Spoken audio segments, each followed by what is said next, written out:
The base has dropped on a Friday edition of Soccer Down here, May 10th. It's a busy weekend ahead for MLS. It starts today. We're also expecting some breaking news during the show on the U.S. U20 World Cup squad. Is Andrew Carlton going to be part of that? We'll let you know as soon as we know. Originally, that had been discussed as a 10 o'clock announcement. U.S. Soccer's been a little tight-lipped about it, so waiting on that potentially during the show. We'll keep you posted with it. Jason Longshore, John Nelson with you this morning, and John has a self-described PSA to kick us off. Yes. You know, there are times when you think you learn a lesson, and then the lesson is reinforced through no fault of your own. And yesterday for me was one of those lessons that was reinforced. And there really isn't a whole lot that you can do about it because it's just something that happens in your subconscious as you're going through your day. And then the moment happens, and then you sit there, and it's usually followed by about 35 expletives. And it's one of those unavoidable situations that you'd like to try to avoid.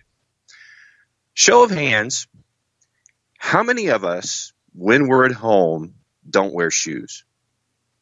Just, like on normal premise, how many of us don't wear shoes unless we absolutely have to, like if we're going outside or something like that? I'm one of those people. Like no shoes, period, or are socks included in this? Socks can be included in this, just the fact that you have no outer casing around your foot. I'm generally socks, but no shoes at home. Okay. Inside the place, yeah. Yeah. Inside the casa, inside Office HD, there's normally no outer casing around my foot until I absolutely positively have to go outside. And I will stipulate that Office HD, and you can attest to this, Office HD is a rather crowded office that has one lane traffic that can go in a circle. That's with all of the stuff on the walls and furniture and things like that, it's one lane traffic. And if there's an animal involved, then it makes it a little difficult sometimes to travel in these one lanes and things like that. There is no animal in Office HD currently, so this is specifically my fault entirely. Without having an outer casing around my foot yesterday, how many of us recently have had their foot run into a table? Yeah, I've done that. That was me yesterday. That's no fun. And turned a corner, barefoot, absolutely smashed my toes into one of the table legs here in Office HD. And it wasn't, and it's not the big toe when it happens. It's always like one of the smaller toes, like down toward the end. And this time it wasn't even the little toe. It was the fourth toe that happened. I don't know how this happened. I must be just incredibly graceful. That's impressive. But absolutely smashed the ever-living daylights out of my fourth toe onto a table leg. And so right now, this morning, I have a rather large bag of ice on my foot under the desk here at Office HD. And it just reminds me how painful it is when you kick a table. Is said toe purple? Oh, very much so. Right on the knuckle. Yeah. So, once again, just emphasizing there are things that we can't control, but for those of us with size 13 feet with one lane traffic, sometimes it's a little hard to avoid. And I know that a lot of folks can empathize with what's going on. So the more you know, when you're around the house and maybe you're in short quarters, maybe you should wear shoes. The more you know. Yeah. Or just be like super careful or whatever works for you. But yeah, that's no good. No. And so, like I said, I have under my chair, I have a normal acting leg, and then I have my right leg out to the side with a bag of ice on it while we're doing the show today. I'm not going to say that your toe is an Orlando fan because that would be just... No. That's the 10-15 second. Since it's purple and all. But maybe it's a Perth Glory fan as they try to advance to the grand final in Australia. Oh, wow. Maybe. They're in extra time right now, actually. Adelaide Sacramento scored. Kings? No, we don't care about the Sacramento Kings. I'm watching Perth and Adelaide in the wacky Australian playoffs because they're strange format, and Adelaide scored on like the last kick of the game to send it to extra time, and now Perth has retaken the lead. So looks like Perth is going to go through. But yeah, we talk about playoff formats in MLS. So 10 teams in the Australian A-League, 6 make the playoffs, which, I mean, you're trying to keep things exciting. I get it. But the format is this. So the top seed, the second seed, they go on straight to the semifinal. 3 plays 6 and 4 plays 5. And I can't remember what they call it. They have different names for these things, and it's kind of weird. They play, the winners move on to play number 1 seed, number 2 seed in the semifinals and in the grand final. Do they reseed? After that. I didn't check. I think so. It would make sense that they do. But Adelaide got through the first round, and now they're into a semifinal against Perth, and they fought back, but they're running out of time. They have about 10 minutes left. Thank you to ESPN Plus, by the way, for having this on. I was going to say, that's what I'm chasing right now here on Computer HD, but... Yeah, that's the craziness now of the modern game. I mean, now like I see a tweet like, oh, come on, Adelaide, you can come back. I think they were down 2-0, actually. You can come back, and I saw they had scored 1 to make it 2-1. I'm like, oh, I can pull that up with a couple of clicks, and there it is. Mm-hmm. Looks like a good crowd too in Perth, Australia. Now I'm chasing said match on Computer HD. Yes, it's 112th minute now. But anyway, okay. There are other things happening around the country this weekend. That don't have to do with physical pain. Well, all games have to do with physical pain. I don't know how many players this weekend will bruise their 4th toe because I don't know how you missed the 5th one or the 3rd or the 2nd one. If you're asking me, one. That's yes, strange. Grace. I have no idea. That's not even a graceful thing. That's just I don't know how you missed the other ones and just got one of them, and the one in the middle. I'm just so weird. lucky. I'm so lucky. You're lucky that it's not all 4 of them. You ain't kidding, brother. So, yeah, take that and run. Stop complaining. Take it. Could have been worse. A lot of games this weekend, and we will get you caught up on MLS, and we'll give you maybe some tips when it comes to our friends over at Prize Picks in the 9:30 segment. Doug Roberson's going to join us a little early because scheduling over at the Children's Healthcare of Atlanta Training Ground has been adventurous this week with so many games, so many activities. Frank DeBoer will be speaking to the media later this morning. So Doug's going to join us in the next segment to give us his thoughts with a certain team from Central Florida coming to town this weekend. It's a rivalry match. James O'Connor said it's a big rivalry. It's a big deal. And I know there are people who really, for some reason, and I don't know why, and this is the part that I would love some explanation on, calling this a rivalry is not a bad thing by any stretch, even if Orlando hasn't beaten Atlanta. It's a good thing to have rivalries. It's a very good thing to have that extra level of interest, that extra level of animosity. All that's good. We need rivalries. Don't run from one. And I don't think this is a manufactured one either. Is it Liverpool and Everton? No, it's not. It's Atlanta and Orlando, and it's a big deal.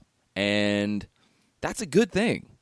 Yes, Orlando hasn't beaten Atlanta. Yes, if they want to be competitive, they're going to need to beat Atlanta at some point. Then it will be an even bigger rivalry. But there's no need to keep qualifying like, no, it's not really a rivalry. Yes, it's a rivalry. Stop. Yeah. It's a good thing. It's not just because it's Red Sox fake Yankees rivalry. It's a rivalry. Yeah. It's a 2-year-old rivalry, but it's a rivalry. It's okay. Uh-huh. And this game's going to have a little bit of extra spice. They don't like Atlanta. Atlanta doesn't like Orlando.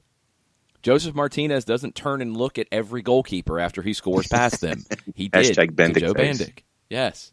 Joe Bendick is now in Columbus backing up Zach Steffen. But anyway, Will Johnson doesn't act the way he did against every opponent.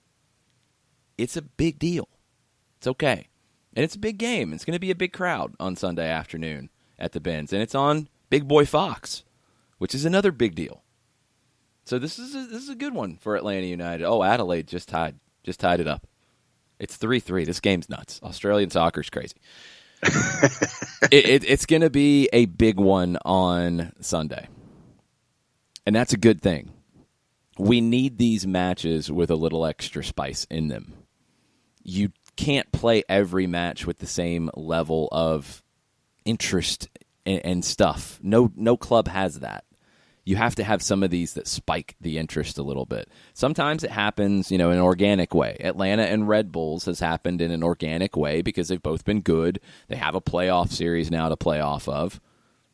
That will have some spice in it later this season. Have some spice at Red Bull Arena in a couple weeks. Atlanta-Orlando is the one from day one that's had a little extra juice to it. That's cool. That means Atlanta really wants to keep this run going where they don't lose to Orlando. That's motivation. I'm looking forward to it. Orlando has some different challenges in 2019 than they've had in the past. I don't think they've turned the corner or anything yet, and they have a history of wilting in May, and we'll get into some of that as we go this morning. Some interesting comments made from players and James O'Connor about that. But they've only won 4 games in their history in 4 years in the month of May. Surprising stat that I found as I'm preparing for this one on Sunday. But they do have Nani. They do have a Chris Mueller who is in year 2 of his career. They have Ori Rosell, who is a very good central midfielder who I think was slow to integrate into the squad last year. And they have a better defense than they've had. It's not good yet, but they have a better defense. Can they come into Mercedes-Benz and give Atlanta problems? Yeah, they can come in and give Atlanta problems. Atlanta is a better team, and they're in better form, and they should be able to handle this. But in a rivalry match, things happen. And that's what we'll talk about as we get into this morning. Doug Roberson joining us from the AJC up next. Mike Conti from 92.9 The Game will join us at 10 o'clock. We'll get you set for Atlanta, Orlando, and the rest of American soccer this weekend right after this.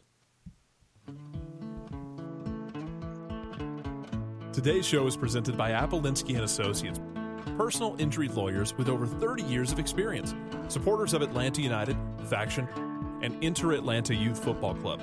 If you've been hurt in a wreck, contact Steve today at steve@aa-legal.com or call in 24/7 at 404-377-9191. The initial consultation is free. A ranger station. I'd like to report a bear hug. Okay. I put out my campfire and Smokey Bear hugged me. So you drowned the fire, you stirred it, drowned it again, and felt that it was cold? Uh-huh. Yeah, he's just letting you know you did good. Bear hug from Smokey Bear. Status update. I'm gonna let you go now. There are many ways to start a fire, but one sure way to put it out. Learn how you can do your part at SmokeyBear.com. Sponsored by the U.S. Forest Service, Ad Council, and your state forester. We know that every driver is different, and a one-size policy does not fit all. That's why Country Financial offers a variety of discounts, so you get the coverage you need and the savings you deserve. From good driver to good student, multi-policy to multi-car, we've got a discount to suit every driver. Call Jason Wright at 678-568-6871 today to see what you could save. On Facebook at Jason Wright Agency or by phone at 678-568-6871. Discounts vary by state. Policies issued by Country Mutual Insurance Company, Country Preferred Insurance Company, or Country Casualty Insurance Company, Bloomington, Illinois. Every hiring manager knows that a company is only as good as the people it's made from. So where do you find the best people? That may surprise you. Meet the grads of life. Young adults of unique determination and experience. An ideal fit for your company in an entry-level position, internship, or even mentorship. They might not have every qualification you typically look for, but they're exactly who your company needs. This is talent worth knowing about. Go to gradsoflife.org to learn how to find, cultivate, and train this great pool of untapped talent. Brought to you by the Ad Council and gradsoflife.org.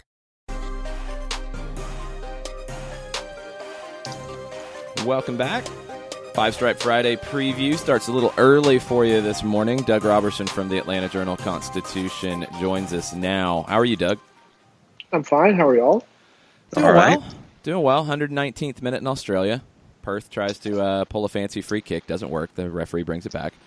We'll keep you posted. I know you're a big Adelaide fan, is what I heard. So. Oh, huge Adelaide fan. Only because I can spell it. Well, see, that's why I'm a Perth fan, because I can spell it. Yeah. Oh, okay.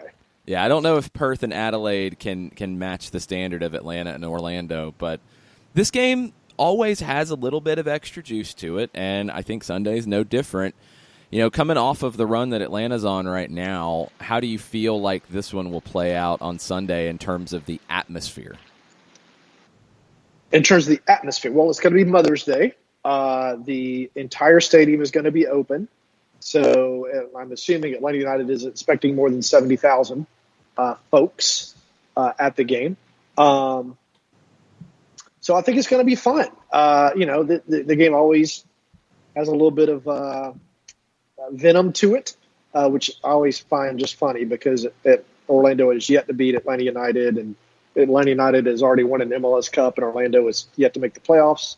But maybe that's why it has venom. So I think it's going to be fun. Question from one of our listeners, Doug, to start off this morning. Daniel Price, he says, to you specifically, have you had any interaction with Miram yet? How's he doing? Has he adjusted well from what you can tell? And how's the mood been after these 2 wins? The mood of the team is great, as you would expect. And it's 3 consecutive wins, right? Yes. And 4 or 5. Yeah, just want to make sure I'm not going crazy. Miram, I got to meet Miram after Wednesday's. Sorry, my brain, I'm just tired. After Wednesday's game, I was introduced to him, and he said, "Going to write nothing but positive stuff, right?" And I said, "Well, you're winning." So, my job isn't to always be positive. It's when there's positive stuff going on, I'll write about the positive stuff, and when there's negative stuff going on, I'll write about the negative stuff. That's just part of what the responsibilities are. But we're going to meet him today and get to talk to him a little bit about I'm curious if he asked to be traded or if he was traded, not against his will, but, if it was a surprise to him. I'm assuming that he wouldn't obviously fight a trade to Atlanta United because of they're the reigning MLS Cup champs, et cetera. So we'll find out a little bit about that, his best position, his expectations for playing time and all that fun stuff that we ask a lot of the new players when they come in. So these last couple of matches for Atlanta, they've definitely looked like a different team in the Kansas City and Toronto wins. What are some of the things that you're noticing that just feel a little different in the last couple of matches?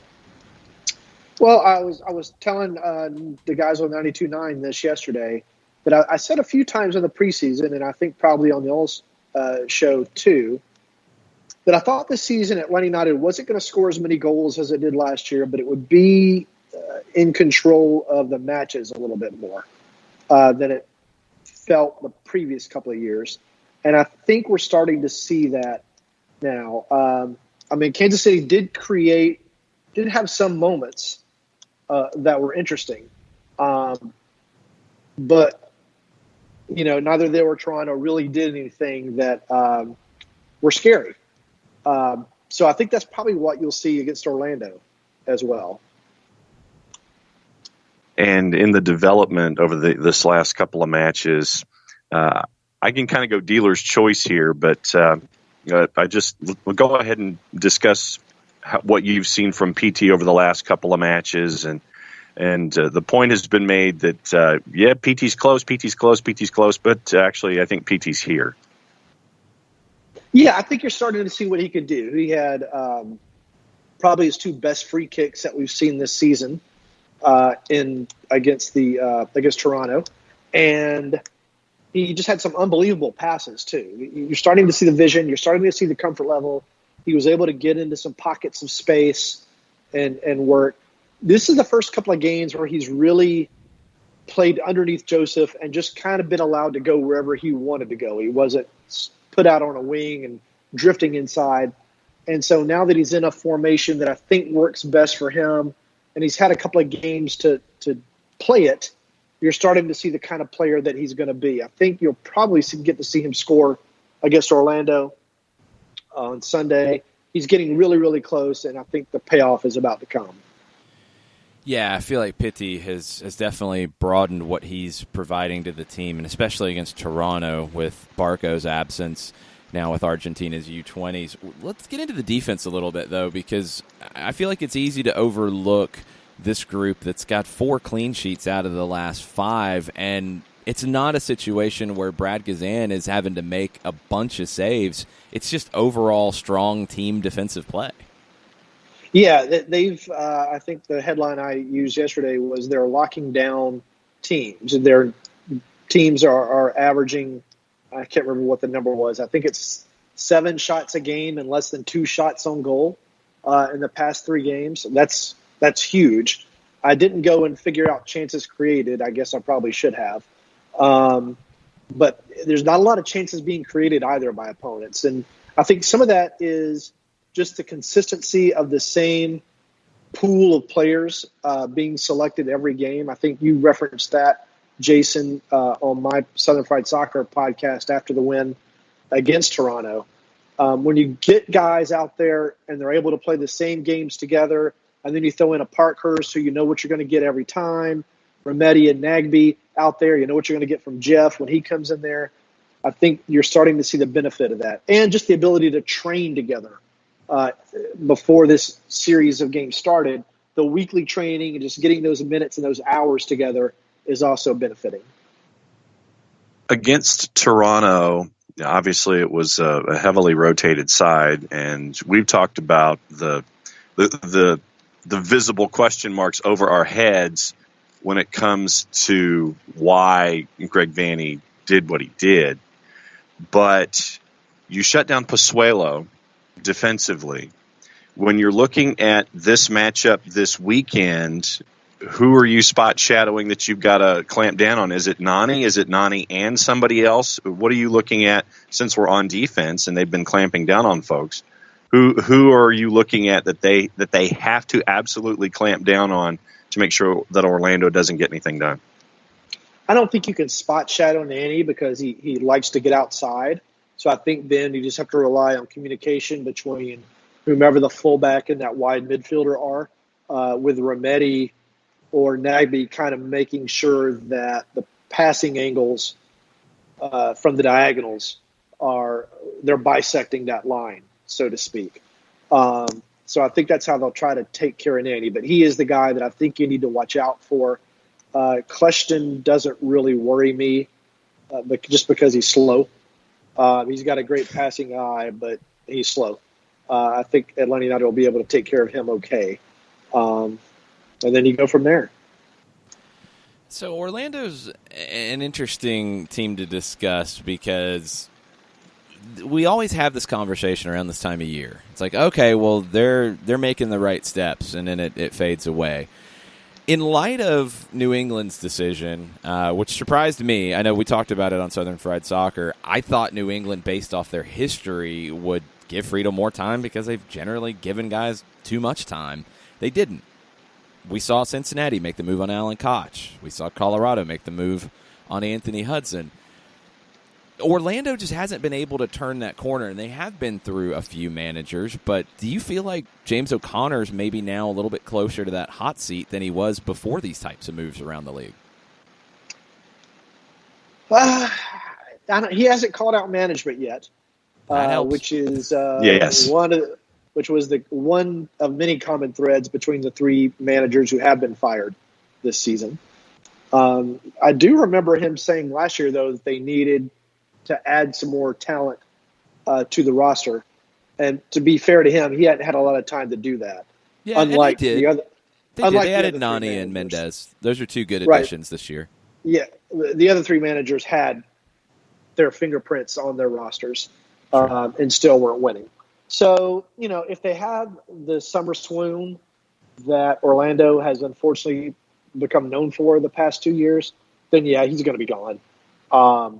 But we're not into the summer yet, and they're only a couple of points off the red line right now.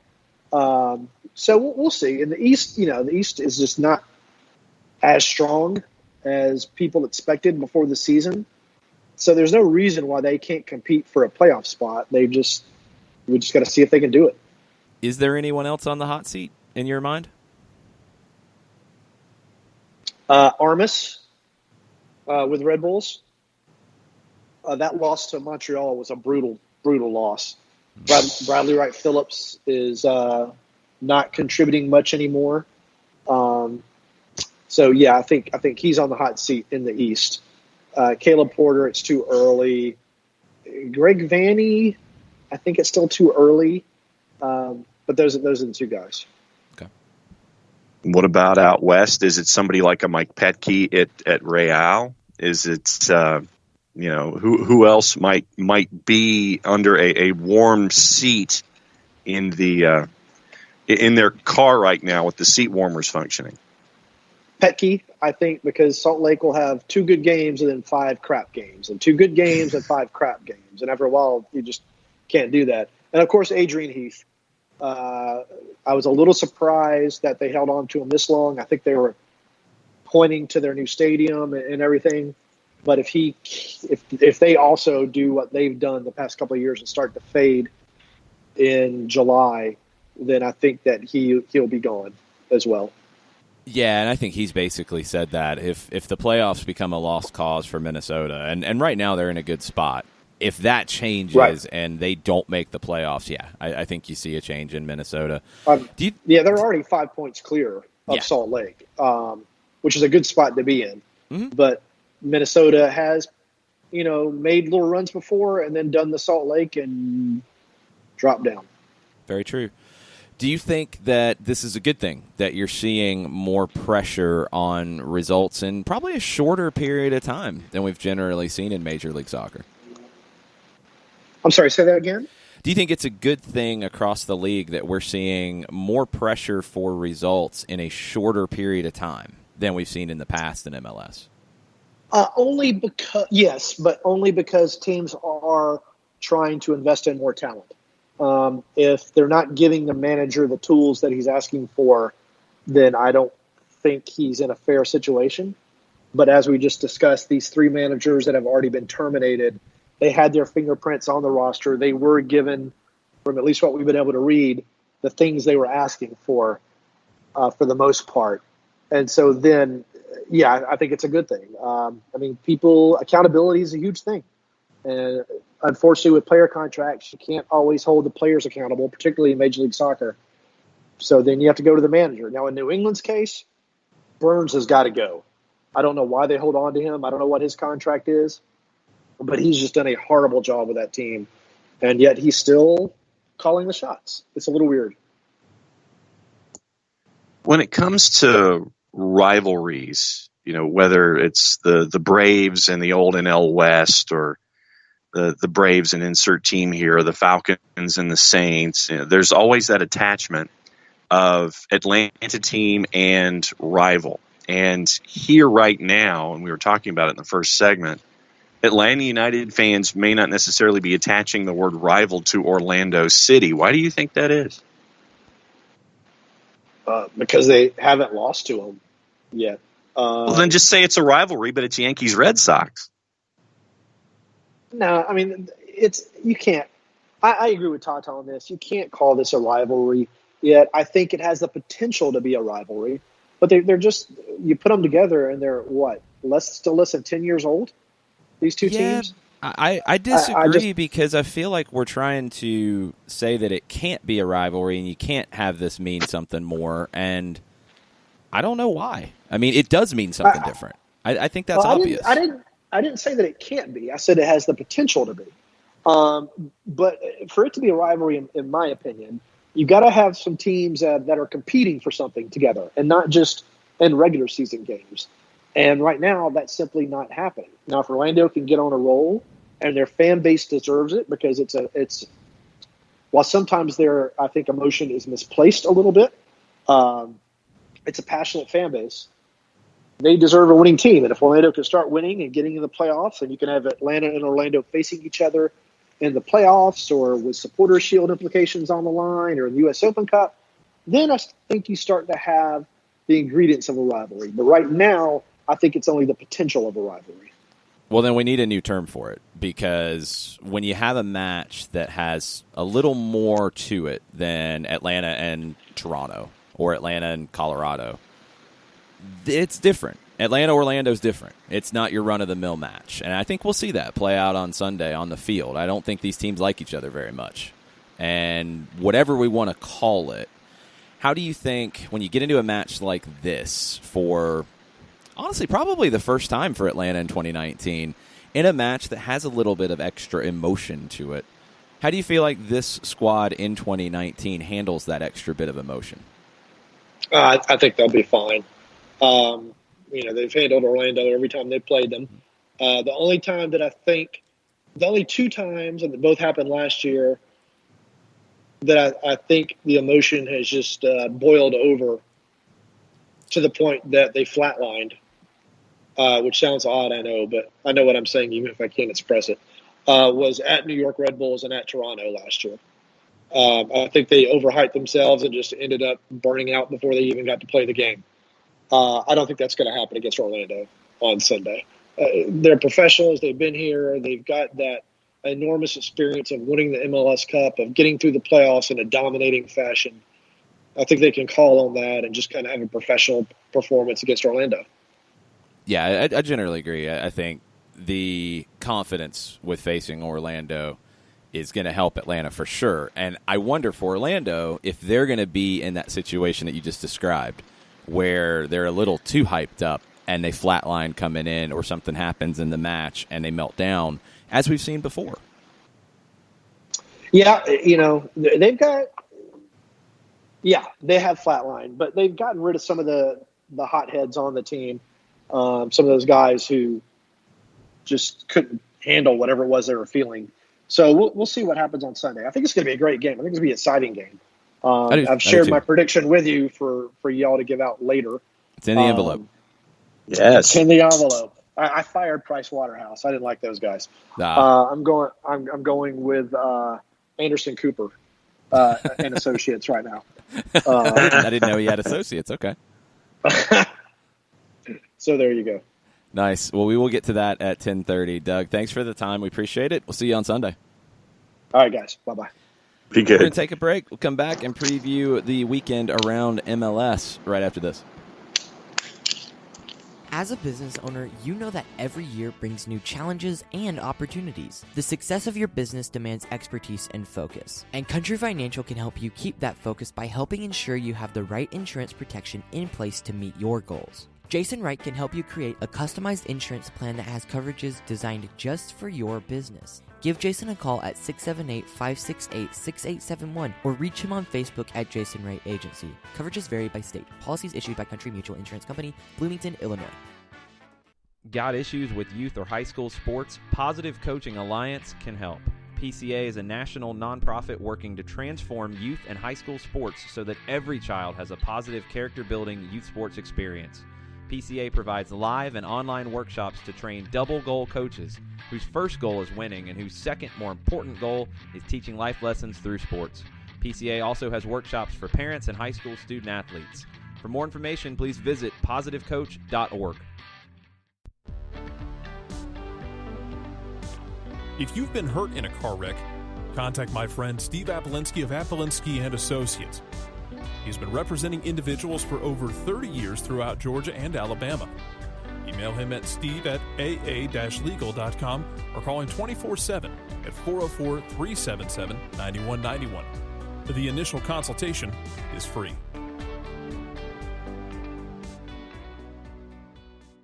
I adopted Bento in 2010 from a shelter. This cat makes me make art. He's always motivating me to draw pictures of him. He just is motivating artistically. He's my best friend, but a lot of people know him as Keyboard Cat. Keyboard Cat, YouTube star and shelter pet. Amazing adoption stories start in shelters. Start yours today. Visit theshelterpetproject.org to find a pet near you. Brought to you by Maddie's Fund, the Humane Society of the United States, and the Ad Council.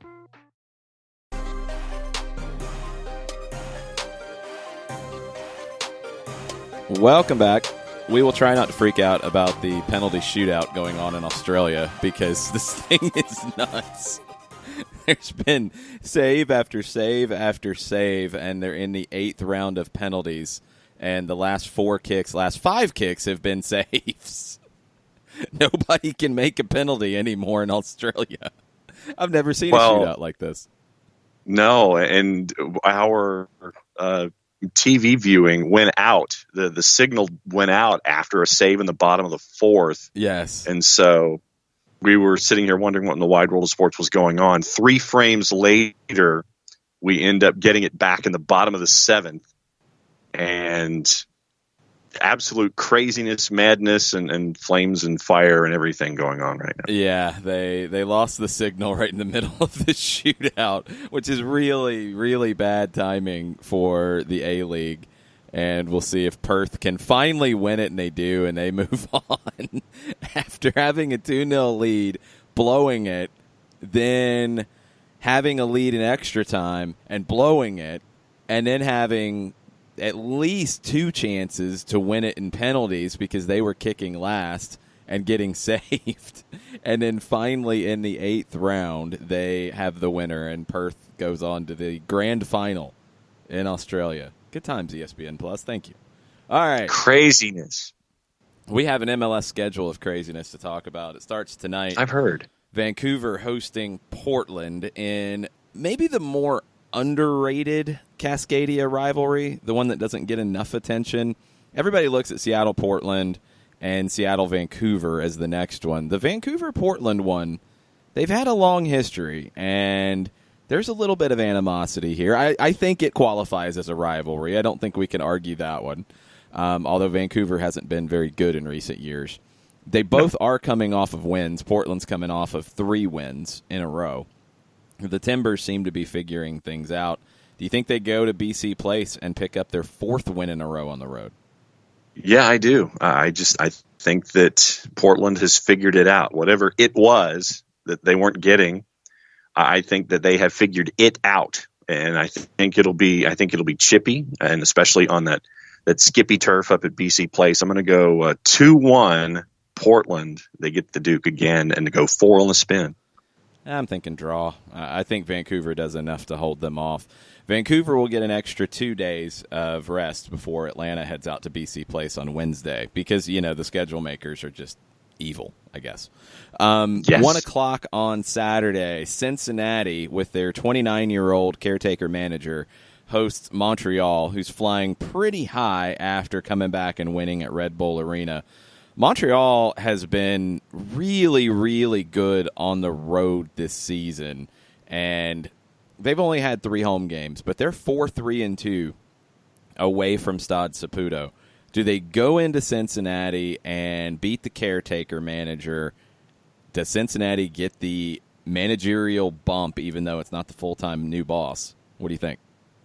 No, I don't. I think that even though the irony of Yohan Demay, who came, I think, out of the Montreal system to be a part of FC Cincinnati, I think that Montreal gets it done. I think it's another 2-1 game. I just don't know where the offense is going to come from Cincinnati. So I think that Montreal continues their excellent road form, gets the Duke in full points. I think Cincinnati's got more offense than anybody wants to give them credit for. I think Alan Koch just never could figure out what to actually do with it. So I think Cincinnati gets the win here at home. With all of the talk about culture, and there were issues, and there were things behind the scenes, and it sounds like the players were pretty happy that this change happened across the board. Yeah. I think they're going to come out really motivated. Montreal's going to come in tired. They'd use a lot of energy to come back at Red Bull Arena. I think the combination of the two, Cincinnati gets a win and maybe changes the vibe in the Queen City. Kind of a sneaky good game this weekend. FC Dallas hosting the Red Bulls, 2 teams that have hit the skids a little bit. It's on Univision at 2 o'clock on Saturday afternoon. Dallas with the home advantage. Red Bulls with the gut punch of the comeback for the Impact. What are you thinking in this one? I'm thinking that this one ends up being a draw, probably something along the lines of a 2-2. Looking at information for information purposes only. We probably will get into prize picks next segment, I think. Yes. The win for FC Dallas is at -106. The draw for Red Bulls at -118. And FC Dallas or the draw at -334. So I'm going to take the draw option here and go 2-2. Thinking Dallas is going to come out with a win here. Their skid has not been as bad as the Red Bulls skid. And I think the pressure increases on Chris Armas after this one because you've had 3 managers go. I think it would be incredibly harsh if Chris Armas was really on that hot seat right now. But, man, it's getting warm. It's getting warm, and we'll see what happens with the Red Bulls. Toronto hosting Philadelphia. That is your Saturday 3 o'clock match, one of the national broadcasts on TSN in Canada. Toronto basically came in and decided, you know what, we're going to try to rest a bunch of people in Atlanta because we go back home and we want fresh legs there. They rested people. They did have to give Morrow and Osorio a lot of minutes in the second half. Does that give them the advantage when they get back home against Philadelphia?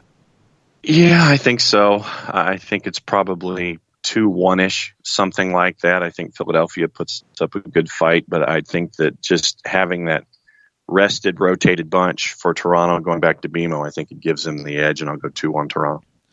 I'm thinking silly draw because Toronto did rest a lot of guys, but Laurent Simon played, Michael Bradley played, Alejandro Pozuelo played. I think they're going to be a little sloppy. And Toronto will be the better team, but they'll concede a couple goals they shouldn't. I'm thinking 2-2. Game of the weekend is in L.A. The L.A. Galaxy host NYCFC on ESPN, 4 o'clock Saturday afternoon. This should be a really good one. The Galaxy are coming in off back-to-back losses, both on the road. NYCFC has been much better as of late since they've changed to the 3-4-3. Ben Sweat, Anton Tennerholm, their outside backs, talked about it. Now they feel like they have that freedom to get forward. They have cover behind them. It's been a way for NYCFC to maximize the talent that they have. We'll see if Alexandru Matricha gets back into the team for this week. But NYCFC, I feel like, can go out there and cause LA's backline, who's still kind of figuring themselves out with Giancarlo Gonzalez coming to town. I think NYCFC can go out and score goals. I agree. And I think that you look at the form that the Galaxy had against Columbus, and for me, that's the gray cloud hanging over all of this for them going into the U12 pitch in the Bronx. So I'm going to go with NYCFC here, and I'll go 2-1 again.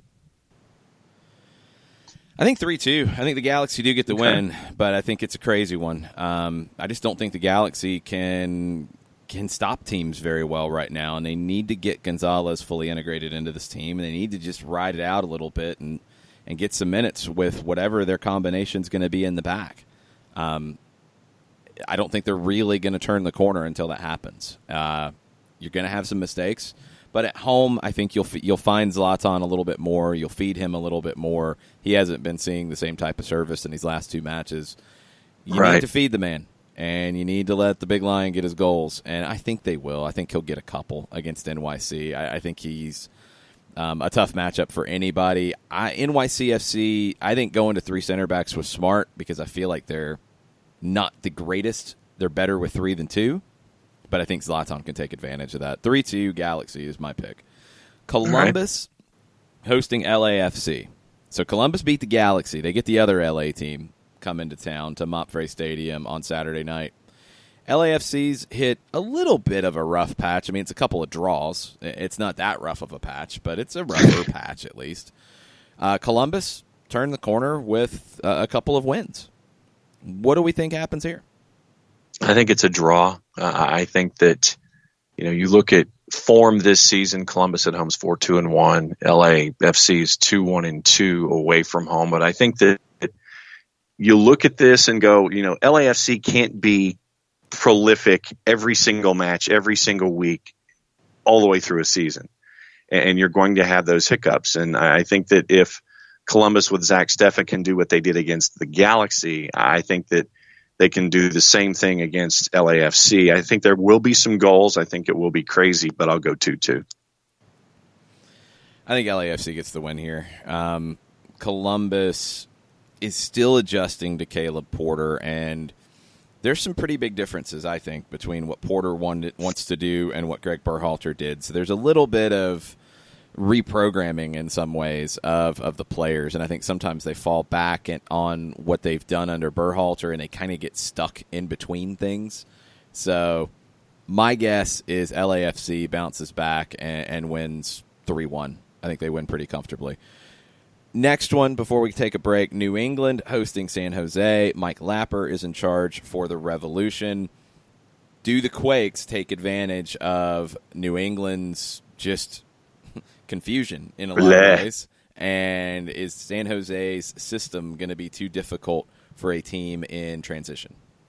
I would say yes, and I will go 3-1. I think New England gets one at some point. I don't think that it's I think that San Jose drives New England crazy. They get out to an early lead, and we get to see what Matias Almeida does on the East Coast for a change at 7:30 instead of Almeida after dark. So I think San Jose gets this one. I think it's comfortable, and I think it's another time of transition for the Revs and trying to figure out what you can do in the interim. I don't think it's comfortable. I think New England does put up a fight. There's also been some rumblings that Revs players are happy to see Friedel go. He kind of lost the locker room with some of the statements lately. So they'll put up a fight. They've got some things that can give San Jose problems. They're not a team that really cares about possession. That takes the effect of San Jose's press out of it a little bit. They're going to bomb it forward, I think, and you're going to have guys who are up for the match. I think 2-1 San Jose. I think the Quakes are a better team, but it's a little bit closer than you think. I think New England gets a little bit of a new coach bump, but it's just not good enough to overcome the difference in quality. I think San Jose is a better team, and I think San Jose is a better team than I thought they were coming in. They've taken to Almeida's style faster than I thought they would. So I think they go across the country and do get a win, but they're going to have to fight for it against the Revolution. Let's take a break, come back. We'll finish up with the MLS preview. We'll give you some thoughts on the prize picks board for the weekend as well. Stay with us. We'll be right back. Today's show is presented by Appolinsky and Associates, personal injury lawyers with over 30 years of experience, supporters of Atlanta United, Faction, and Inter-Atlanta Youth Football Club. If you've been hurt in a wreck, contact Steve today at steve@aa-legal.com or call in 24/7 at 404-377-9191. The initial consultation is free. A ranger station. I'd like to report a bear hug. Okay. I put out my campfire and Smokey Bear hugged me. So you drowned the fire, you stirred it, drowned it again, and felt that it was cold? Uh-huh. Yeah, he's just letting you know you did good. Bear hug from Smokey Bear. Status update. I'm gonna let you go now. There are many ways to start a fire, but one sure way to put it out. Learn how you can do your part at SmokeyBear.com. Sponsored by the U.S. Forest Service, Ad Council, and your state forester. We know that every driver is different, and a one-size policy does not fit all. That's why Country Financial offers a variety of discounts, so you get the coverage you need and the savings you deserve. From good driver to good student, multi-policy to multi-car, we've got a discount to suit every driver. Call Jason Wright at 678-568-6871 today to see what you could save. On Facebook at Jason Wright Agency, or by phone at 678-568-6871. Discounts vary by state. Policies issued by Country Mutual Insurance Company, Country Preferred Insurance Company, or Country Casualty Insurance Company, Bloomington, Illinois. Every hiring manager knows that a company is only as good as the people it's made from. So where do you find the best people? That may surprise you. Meet the grads of life. Young adults of unique determination and experience. An ideal fit for your company in an entry-level position, internship, or even mentorship. They might not have every qualification you typically look for, but they're exactly who your company needs. This is talent worth knowing about. Go to gradsoflife.org to learn how to find, cultivate, and train this great pool of untapped talent. Brought to you by the Ad Council and gradsoflife.org.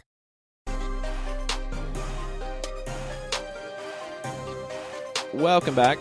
SDH Friday, getting you ready for the weekend ahead. Jason Longshore, John Nelson here with you, and we are into the matches on Saturday night across MLS. It's kind of a tricky weekend when you look at it. There's a few matchups that, if I was talking to my favorite local bookie, there's a few that I would stay away from because they're tough to call. Yeah. Yep. There's a few that I feel like there's some easy winners to call, and there's also some good matches too. But one that's a tough one for me is Chicago and Minnesota.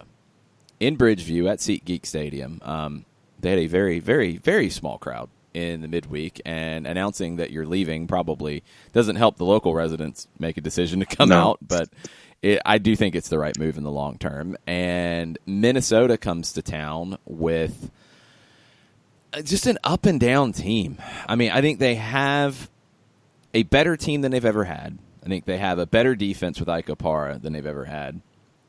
But I don't know if Adrian Heath is 100% comfortable working with all of the pieces that he has just yet.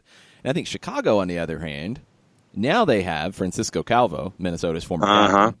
Pulled out of the trash. He is pulled out of the trash, and does he go into the lineup against Minnesota? It's very possible. Mm-hmm. Does he get a red card against Minnesota? That's also possible. No, we can't have that. No, he might. We'll see what happens. Can't have that. He's on my fantasy team. There's going to be some spice. I think that's a horrible play. That's a really bad decision. You should probably change that one. If it was my team, I would not have Calvo in. Not against Darwin Quintero and Angelo Rodriguez and the rest of the firepower Minnesota has. What do you think? You said firepower. I think it's a 2-2 spicy. I think it's a spicy draw. I think it's a 2-2 draw. And I think it's going to be a fun watch. You know, if you're near your ESPN Plus or have a way to watch this particular match, I think that this is going to be one of the fun ones because of all of the subtext that's associated with, even if you're just looking at it with Francisco Calvo. But I think it's going to be a fun one. I think it's going to be spicy. I'll go 2-2. Your prop bet of the weekend, does Francisco Calvo address Adrian Heath? On the pitch or in interview? On the pitch, in the game, somehow, afterwards, beforehand, is there a handshake? Is there any interaction between Francisco Calvo and Adrian Heath? I think so. And I think it's on the pitch after the match, and I think it's a DX chop.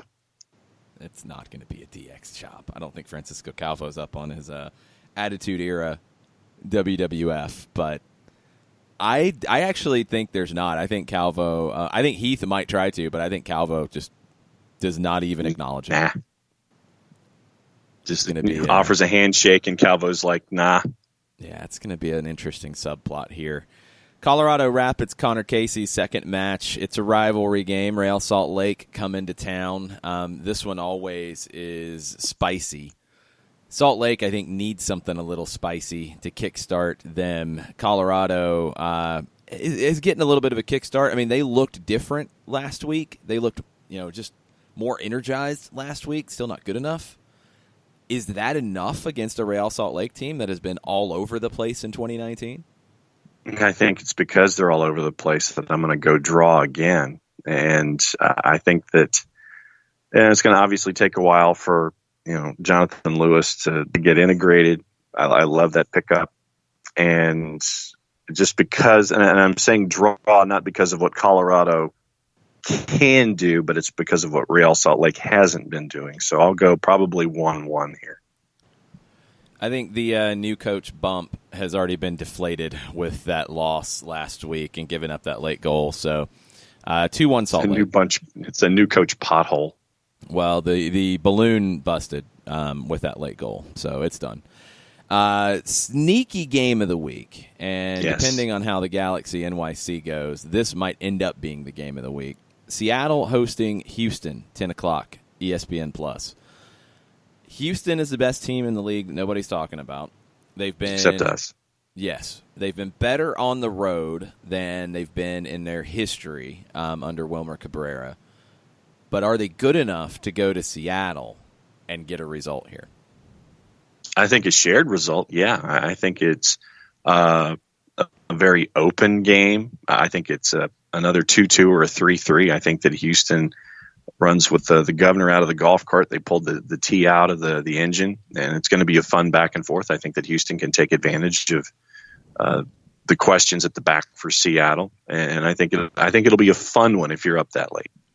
I think Seattle's learned a few things about the back line. Not sure if Xavier Arriaga is going to get into the team straight away, but getting some reinforcements, figuring out that maybe you need to sit a little bit deeper to protect without it. I think that game where they had to play 80 minutes shorthanded against LAFC really helped them sort some things out.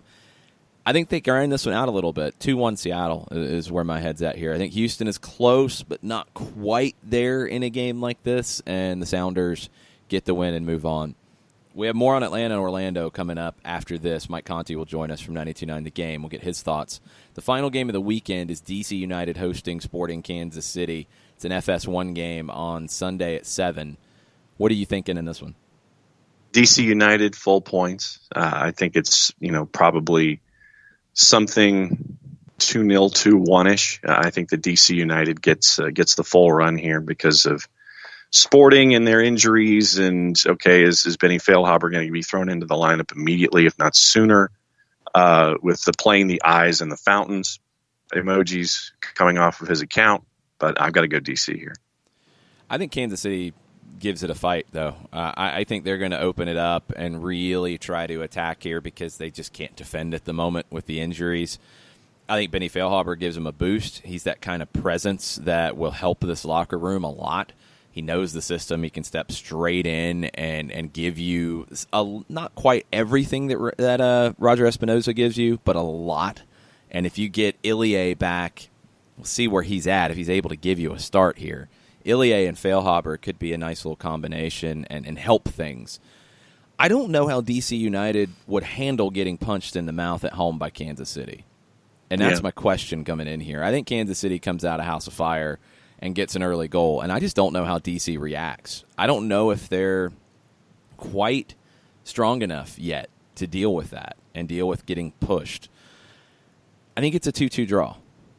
I'm really thinking Kansas City is going to get a bump from Feilhaber's return and bump with just the backs against the wall. And DC is still a team that I wonder how much fight they have in them. They need to go through some of these types of games for me to have that belief in them. I don't think they do it here, but I think they do learn some things from it. And it's a 2-2 draw, shared result. There you go. All right, Prize Picks. Real quick on Prize Picks. Yes, if you have not signed up yet, you can use the code SDH to get 25% of your initial deposit matched by Prize Picks. You also get a free 2-pick $25 play to get you started. Pulling up the board right now for this weekend. Of course, it wants to be a little slow. I do not want the Major League Baseball board, although you can make picks with baseball and the NBA and hockey and the PGA and MMA and even esports, and you can mix and match sports with your picks. So you're picking over-unders here, and you've got a big board this week. You got 16 players to choose from. Go to myprizepicks.com. You can get the app on iOS. You can soon get the app on Android. Looking at the board, the players that jump out to me without a ton of research here, Abear at 5. I like the over there. Shea Salinas at 3.5. I like the over there against New England. Let's see. Those might be the two that would be my immediate plays. Yeah, those are actually the two that I would go with. I don't know if there's anything else that I would be bound and determined to play. Carlos Eel at 2 for New England against San Jose. I'm tempted to go with an over there because San Jose just makes the game chaotic. I think Eel might be able to do that. So those are my 3. Abear is the one I really like. Shea Salinas is the one I really like, both with the over. Zlatan's at an 8. So that means he needs a goal, 3 shots, a couple on goal, or a goal and an assist, and he matches his 8. Like the over. It's possible, but I don't know. I'm not sold on that one. So myprizepicks.com, use the code SDH. We're going to take a break, get Mike Conti on the line, talk Atlanta, Orlando right after this.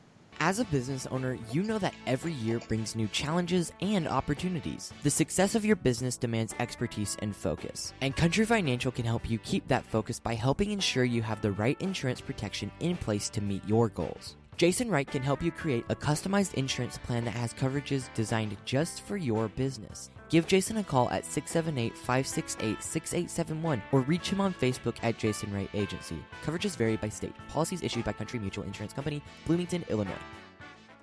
Got issues with youth or high school sports? Positive Coaching Alliance can help.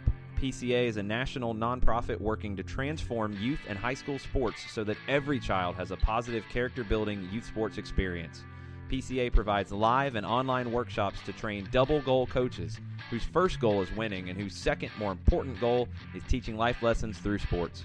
PCA also has workshops for parents and high school student athletes. For more information, please visit positivecoach.org. If you've been hurt in a car wreck, contact my friend Steve Apolinski of Apolinski and Associates. He's been representing individuals for over 30 years throughout Georgia and Alabama. Email him at steve@aa-legal.com or call him 24/7 at 404-377-9191. The initial consultation is free.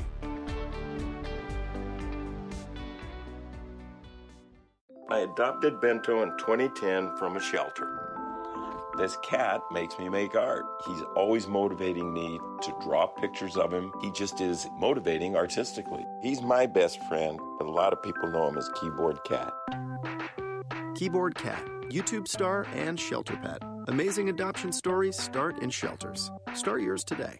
Visit theshelterpetproject.org to find a pet near you. Brought to you by Maddie's Fund, the Humane Society of the United States, and the Ad Council. You're listening to Soccer Down Here daily on SDH Networks, a division of OSG Sports. Find us at Soccer Down Here on Facebook and Twitter. The time is now the top of the hour. Peep, y'all. Welcome back. Hour number 2, SDH on a Friday. It's a busy weekend of MLS. I think we've went through it. Actually, there's a lot of games that are hard to pick. John and I probably disagreed more on results this week than we have all season. It's a very interesting calendar in Major League Soccer this weekend. The game we're going to talk about now, though, Atlanta and Orlando, and the guy who will be on the call with me on 92.9 The Game, Mike Conti, joining us now. What's up, Mike? Hey, guys. How are you? Good. Morning. Getting ready for, I guess it's Orlando Hate Week now? Well, it's weird how, because of all the match compression, doesn't the lead up to this Orlando game feel a lot different than the 3 we had last year? And there were weird not weird, but kind of unique storylines for all 3 matches last year. I mean, going down to Orlando after you had lost to SKC, and Orlando was on that huge win streak last year. You're playing a Sunday night nationally televised game. The match in June, Atlanta United had been taking a couple draws that they weren't really thrilled about, dropping some points at home. Orlando had limped in there. Their manager had been fired by that point. And then the third time you saw him, Joseph, it was almost expected that he was going to go down there and score goal number 28. This one feels a lot different because we've only really had a day or two to turn the page from Toronto. And Orlando's a little bit ambiguous right now. They're not scoring a lot of goals, but yet they're still finding ways to get results, if that makes sense. Utterly reminiscent of the way the league season started for Atlanta United, where they weren't scoring a lot of goals, but they were finding a way to get a few results. So very, very different build-up to this year's Orlando meeting as opposed to last year's 3 meetings. Then let me get into the question of the day. And we've seen it on social media, and we talked about it with Doug when he was on in hour number 1. A lot of folks seem to be shying away from referring to Atlanta and Orlando as a rivalry for whatever reason. A, do you view it as a rivalry? And B, why do you think folks might be shying away from it? Is it just the newness of the shiny car? No, I absolutely. I think it's a rivalry. And I think the reason why a lot of people don't feel it's a rivalry is because it's been lopsided. That doesn't mean it's not a rivalry. Georgia and Georgia Tech have a very healthy rivalry in football, and it's been about as lopsided as it can get, right? Alabama has a rivalry with Tennessee, and it has been very lopsided over the last decade. That doesn't mean it's not a rivalry. So I really kind of scoff at this notion that just because Orlando has never beaten Atlanta, therefore it's not a rivalry. It absolutely is a rivalry. You listen to the comments of players from both teams. Joseph said it best last August, the night he scored number 28. He said, these guys put so much into trying to beat us, so many resources, and yet we continue to father them. And he's right. I mean, this is absolutely the match of the year for Orlando. There is no question about it. This is absolutely one of the big home matches of the year for Atlanta United. Otherwise, it wouldn't be a full-capacity stadium on national television on Sunday. So just because Atlanta has never lost to Orlando doesn't mean it's not a rivalry. And by the way, they've played a lot of good matches against each other. The match last August when Orlando was in free fall and Atlanta United was in the stretch run to winning MLS Cup, they played a good match. A lot of people forget Joseph's goal to set the record was also a game winner late in the second half. And then Brad had to come back and make really his best save of the year to protect the 3 points. The match he played last May in Orlando, I thought Atlanta outplayed them, but there was still late drama. Probably the most exciting match Atlanta United has played in its 3-year history was the match at Bobby Dodd Stadium in July 2017 when they got the late draw. So even though Atlanta has never lost a match in this series, it doesn't change the fact that they have played compelling, sometimes chippy, very emotional games. That's a rivalry. Yeah, the most uneventful game of the bunch was probably the 3-3 draw at the Benz in 2017, which sounds crazy, but you didn't have a late game winner. You didn't have like a record set. You didn't have the 4-0 thrashing. Yeah. I mean, it's a weird set of matches because every game's had something to it. Yeah, I mean, the 4-0 last June at the Benz might have been the least dramatic of all the meetings between these teams. But yet you still had a golazo by Almiron. You had, I think, a very quick goal in the first or second minute of that game that got the fans fully charged. It's 73,000 people there. It was the highest attended sporting event in the country that weekend, the final weekend of June. So even there you had things that were memorable. Look, I get it, and I understand why there's a lot of chest thumping, especially on the Atlanta side, about how it's not a rivalry because, Orlando has never beaten Atlanta. Look, Red Bulls Atlanta, that's a rivalry too. Before the playoffs last year, when Atlanta finally broke through and got that win over Red Bulls, it was still a rivalry then, even though Atlanta United to that point had never beaten them. So a rivalry is not something that's determined by results on the score sheet. It's determined by feeling. And there's no question, you would be totally dishonest if you were an Atlanta United fan and you said that you did not feel something differently when you saw Orlando come into your building. I just think that would be dishonest. Gwen woke up and heard all this Orlando talk, and she got all barking Gwen. at everybody. Sorry. Yeah, sorry about that, Gwen. I'm bringing the thunder today. I know Gwen's afraid of thunder, so I'll try to lower Very nice. She doesn't like purple either. Who does? I hear John has a purple toe now, by the way. That's true. Yeah, you ain't lying, brother. All right. You look at this, and we mentioned Atlanta and Orlando, and I have two players in mind. So, Mike, pick a number between 1 and 2. Okay, 2. All right. So then it's Darlington Nagbe.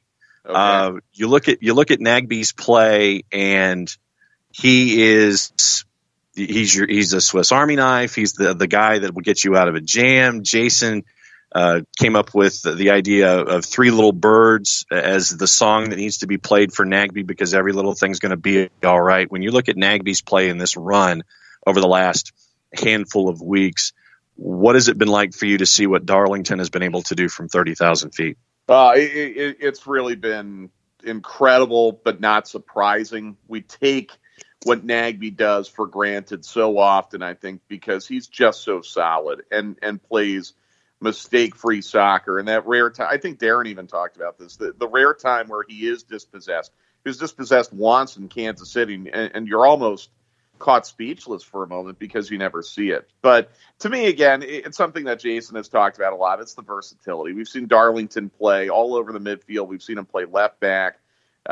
He has helped Frank with the tactical flexibility within a match. He certainly did so against New England. He did so against Colorado.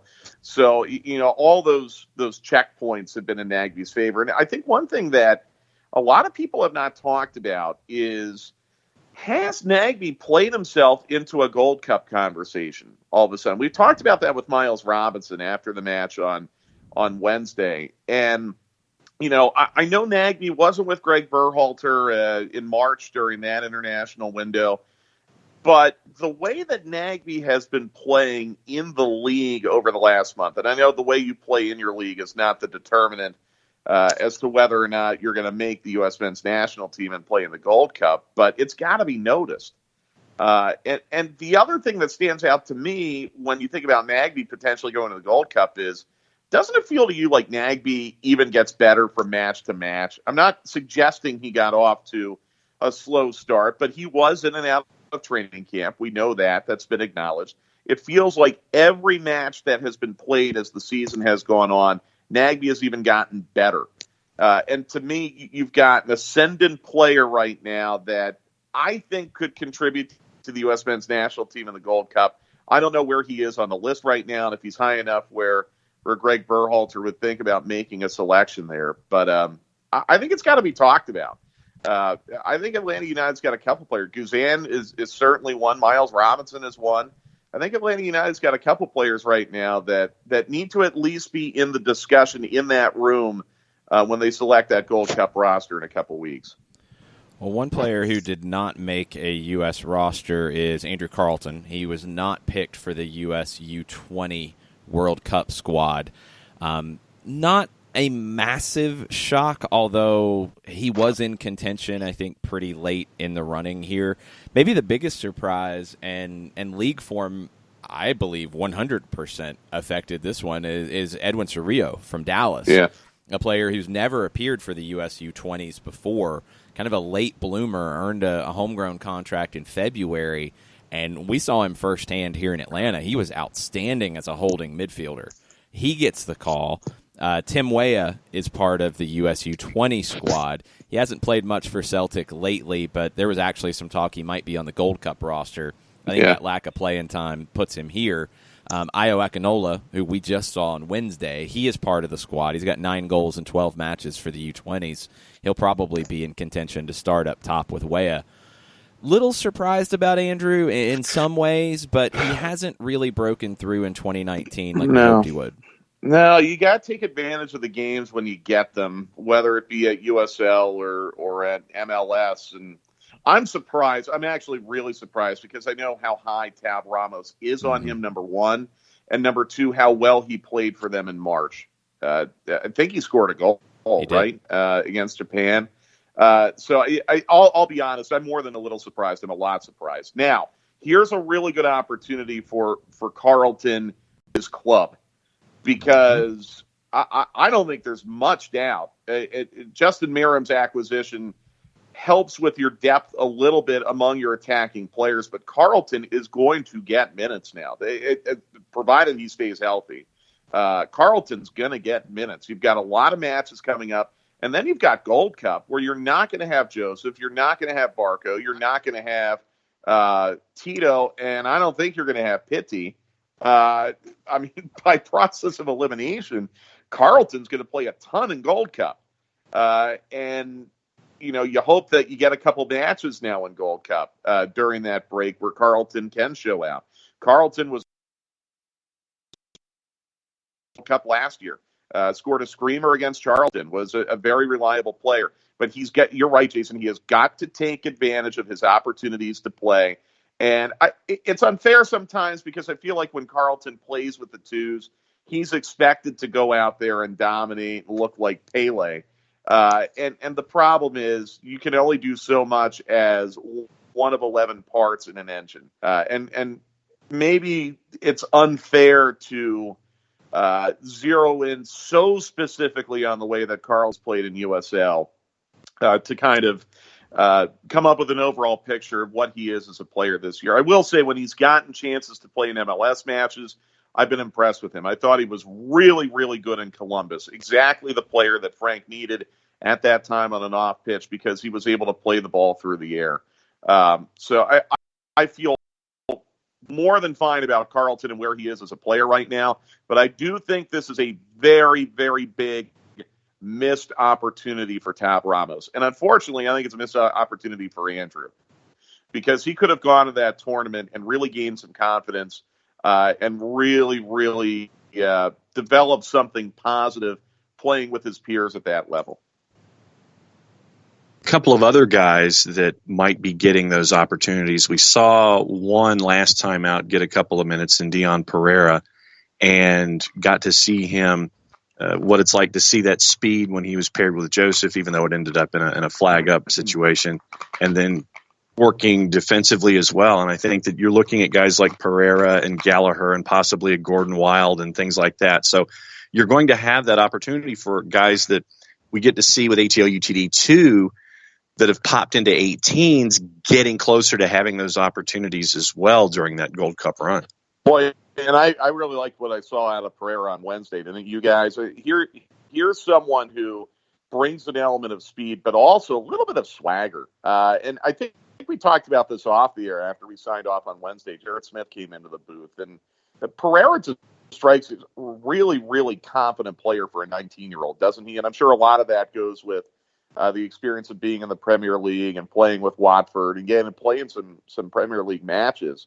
But absolutely, I'm very encouraged about Pereira. I think there might have been a little bit of a missed opportunity to get Gallagher in Sunday night. You want to get him some reps now because, as you said, John, he's someone that you're absolutely going to be leaning on here in this stretch of 6 matches over the next couple weeks.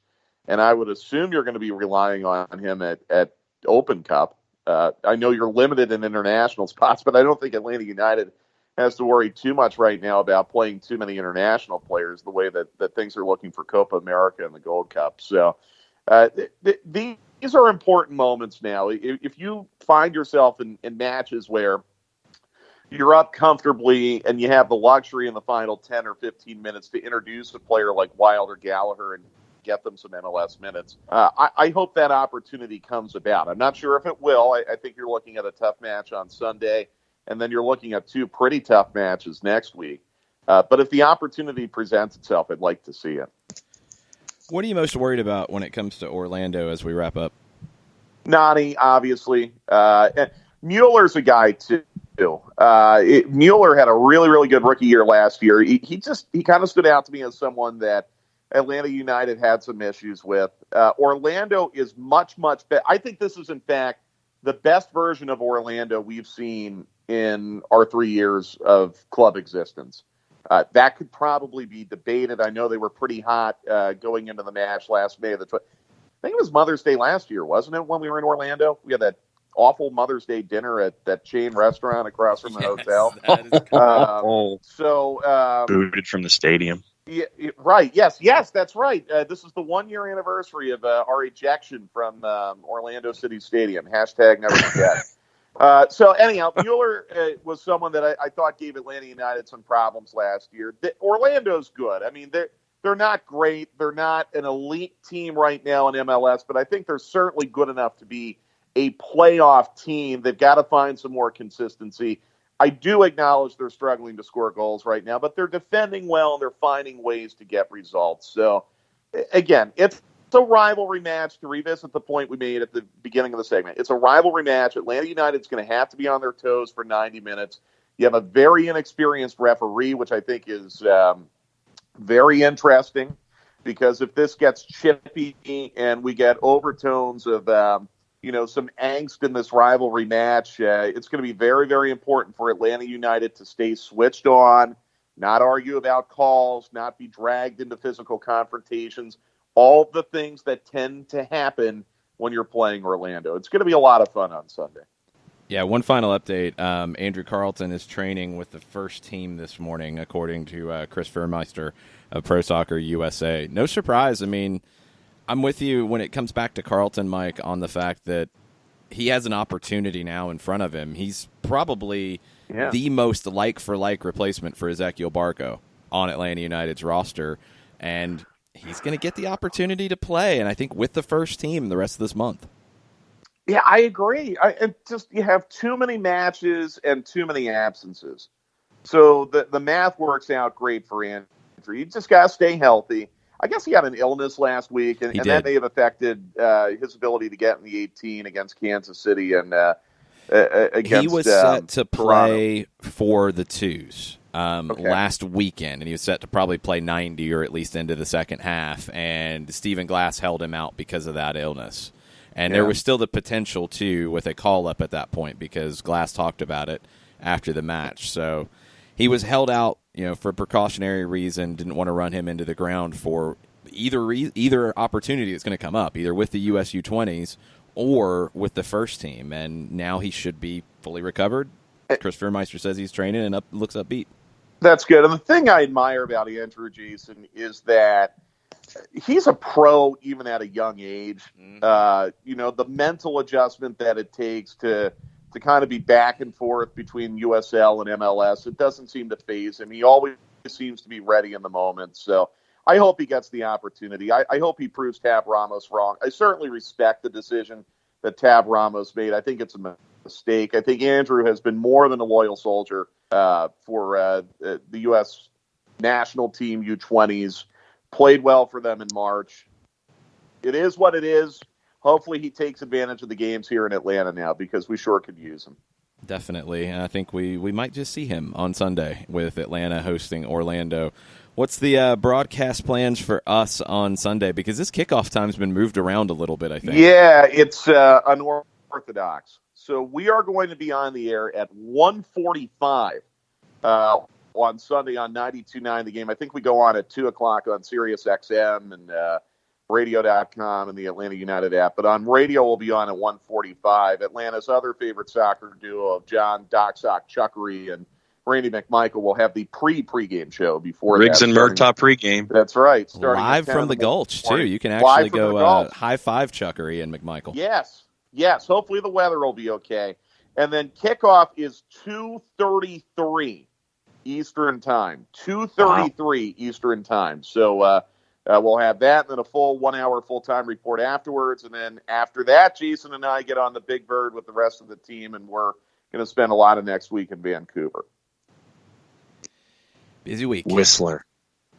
Yeah, I want to go to Whistler. Andy Bunker was telling me it's really chill up there. So, it might be too late in the season to do some snow tubing, but maybe we can get some good oysters or something like that up there in Whistler. I would like to do that. That could work. Okay. It's going to be a busy week. Rest up. See you on Sunday, Mike. All right, guys. Take care. Be good. We're going to take a quick break, come back, get a little deeper into Atlanta and Orlando right after this.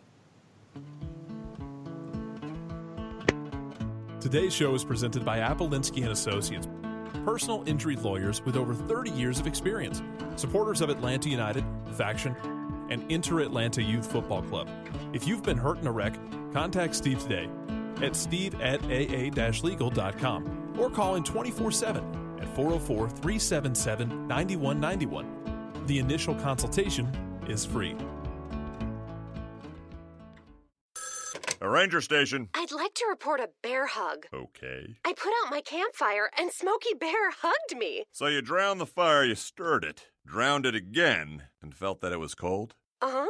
Yeah, but he's just letting you know you did good. Bear hug from Smokey Bear. Status update. I'm gonna let you go now. There are many ways to start a fire, but one sure way to put it out. Learn how you can do your part at SmokeyBear.com. Sponsored by the U.S. Forest Service Ad Council and your state forester. We know that every driver is different, and a one-size policy does not fit all. That's why Country Financial offers a variety of discounts, so you get the coverage you need and the savings you deserve. From good driver to good student, multi-policy to multi-car, we've got a discount to suit every driver. Call Jason Wright at 678-568-6871 today to see what you could save. On Facebook at Jason Wright Agency or by phone at 678-568-6871. Discounts vary by state. Policies issued by Country Mutual Insurance Company, Country Preferred Insurance Company, or Country Casualty Insurance Company, Bloomington, Illinois. Every hiring manager knows that a company is only as good as the people it's made from. So where do you find the best people? that may surprise you. Meet the grads of life. Young adults of unique determination and experience. An ideal fit for your company in an entry-level position, internship, or even mentorship. They might not have every qualification you typically look for, but they're exactly who your company needs. This is talent worth knowing about. Go to gradsoflife.org to learn how to find, cultivate, and train this great pool of untapped talent. Brought to you by the Ad Council and gradsoflife.org. Welcome back, SDH. Getting you ready for a busy weekend that starts in Atlanta on Sunday with Orlando City coming to town. There have been questions. There have been comments on the Twitters. What are the peeps saying? KFC, on this hashtag Five Stripe Friday, I am indeed more excited by the matchup being against Orlando Sunday. I feel the same when we play DC, and my rivalry is of the sibling rivalry, brothers in both places. Ah, there you go. There is just an extra bit of juice to it. Now, I think other rivalries will emerge over time, and you could say that NYC is a rivalry. Some people look at that one. Red Bulls, I think, definitely has some juice to it. DC has always had a little bit of an extra bit to it. I think Nashville will be a rivalry of a different variety. I think going in, it'll be a friendly rivalry. Maybe after a couple of meetings, it won't be so friendly. We'll have to see how that plays out. But I think you'll see a lot of back and forth with fans going to those matches as the away supporters, which will be cool. But Atlanta, Orlando, it's a little extra. And if you don't want to call it the R word, there's something to it. And that's okay, and it's something to be celebrated. I think it's always a little more fun when you beat the purple team. Ricky Ricardo had a Carlton question after the U20 roster came out. Wanted to know, how much do you think we see over the next month, and is it more first team or second team? For Carlton, I think it might be more first team, and the fact that Chris Vermeister reported he's training with the first team this morning, I think might back that up. It's going to be about minutes for him, so if there's opportunities for him to get 60 to 90 with the second team, and it's not going to necessarily take him away from first team opportunities, I think he'll see some USL time. But the schedule doesn't really work well that way with the twos on the road until June, and the first team with a lot of travel. It might not really lend itself to the back and forth that we've seen, but I keep coming back to it. I think he is the most like for Barco. That doesn't mean he's going to play over Tito Villalba or Justin Merrim now, but I think it gives him possibly an opportunity. If things aren't quite clicking and you want to get, back to where this team was with Barco, maybe Andrew gets a shot here to show what he can do, and he has to be ready for that.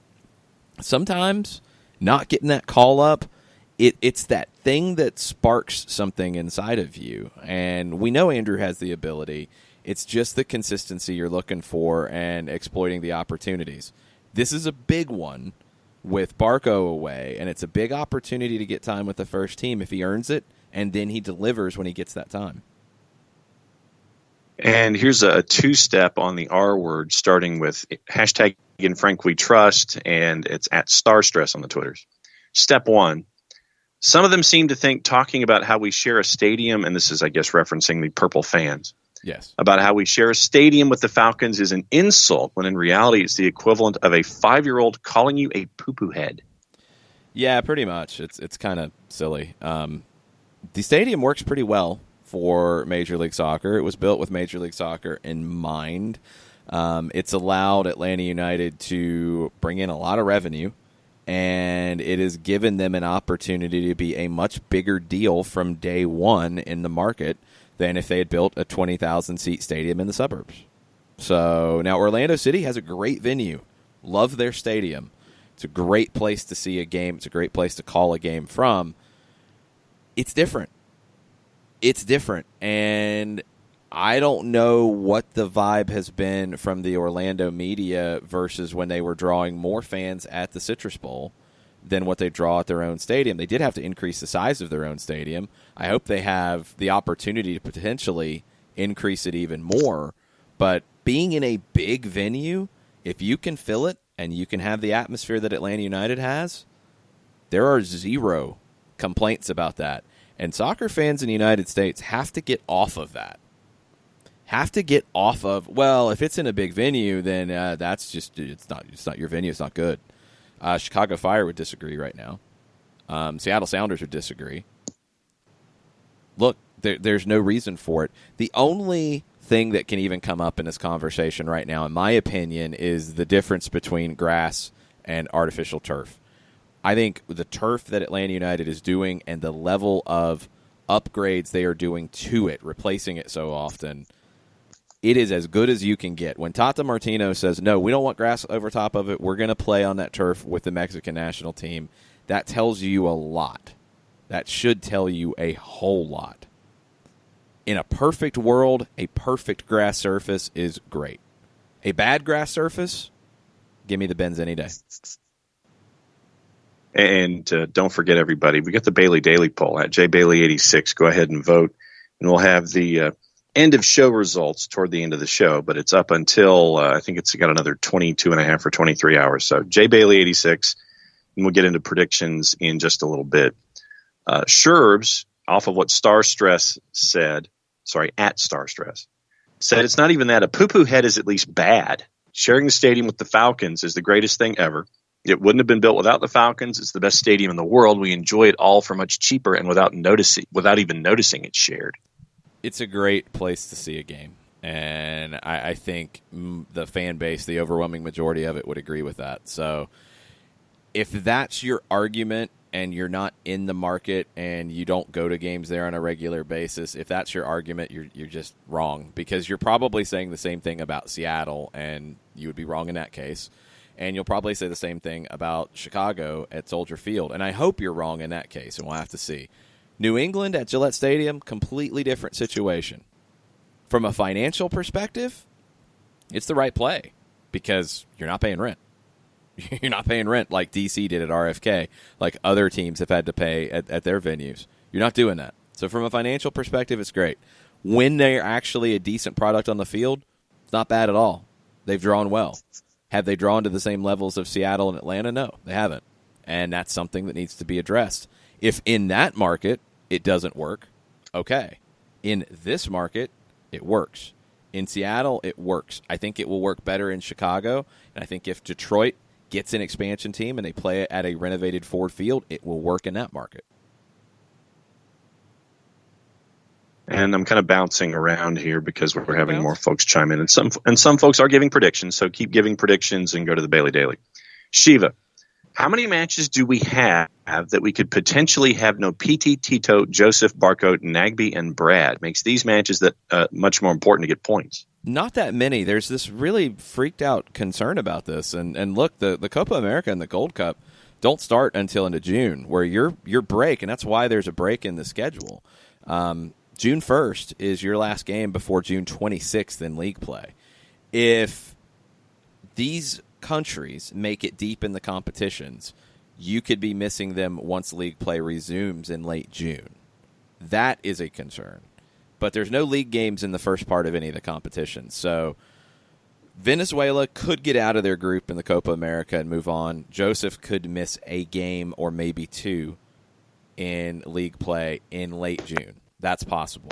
The U.S. should make the Gold Cup final, and that would mean you could potentially be missing Gazan and Nagbe. If they get called in, and they haven't been called into Greg Berhalter's teams just yet, you could be missing them up through early July. I believe the final is July 7. Barco will be back even if Argentina wins the U20 World Cup. Barco will be back for the June 26th game because the final for the U20 World Cup is like a week before that. So I think that's it. Romario Williams, Jamaica, they could get out of the group stage in the Gold Cup. That's a pretty strong possibility if he goes there. Can't think of anybody else. Argentina would be a favorite in Copa America. They could run deep. And Paraguay, I think they get out of the group stage, but I don't know how deep they go. So you have some potential to miss those guys there. That's why you have a deep squad. It's why you go get a Justin Merrim for cheap, because you will potentially have some games where you could be missing a Tito, a Pitti. You could be missing some guys. You need a little extra depth. But it's not as bad as I think some of the massive freak out would lead you to believe. You are going to miss them for U.S. Open Cup, and that makes Open Cup trickier than normal, I think. Open Cup, you want to survive the early rounds with a mix of first-team guys and Atlanta United 2 guys, and then get into the quarterfinal, I think is where you're looking to get. Round of 16 quarterfinal, where you can then be at full strength and then make decisions game by game based off your roster and who's available. Jeremy York and the folks at Impact have a 3-1 Atlanta United prediction over Orlando. Villalba, PT, and Joseph. Have a good weekend, guys. Enjoy the game. Good luck on the call. Hashtag Hail United. Dig it. And also, as we are scrolling down, Sherb's more on the Purple fans. Forget them winning a match. It might be a rivalry if their fans could muster some wit and weren't so juvenile. Their banter is horrible, and 75% of it went out the window when we won MLS Cup. I honestly feel bad for them. No extra dislike on my end. I feel bad for their fans that they've had to watch bad soccer for 4 years. They deserve better because they've been a very good fan base in terms of showing out and providing an atmosphere. The game down there in May last year was raucous. I loved the atmosphere, even with fans turning around and screaming many expletives at Mike and I in the radio booth. It's all good. Yes. It's all good. It was a vibe. It was cool. I liked it. I don't like how negative and sometimes toxic that fan base can get. I understand some of the toxicity towards the team and the decisions that have been made and the quality of soccer. I understand that. Some of the toxicity towards their own players and towards opposing fan bases and towards referees, there's been a lot of issues. Far too many for a team that's 4 years old. That needs to stop. It's never been nipped in the bud by the club, and that's a shame because the interest has been there. I think cultivating a better vibe would have been a great thing for the club to do at the very early beginning stages. I don't know if they recognized the need to or had the desire to do that, but there is a level of negativity in that fan base that is surprising. And no, it doesn't make you a better fan to be negative and toxic and screaming awful things and tweeting awful things at your own players or at referees or picking fights with opposing fans and saying awful things. None of that makes you a better fan.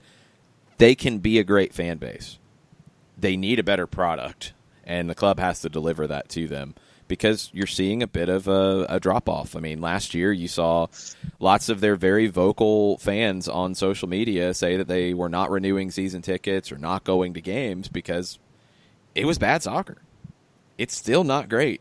That's the number one thing the club has to change. And then alongside that, I think they do need to work at fostering a better, more positive environment around that club because at times it has too much of a Millwall kind of feel, and that's just it feels like they're trying to be something. Just be who you are.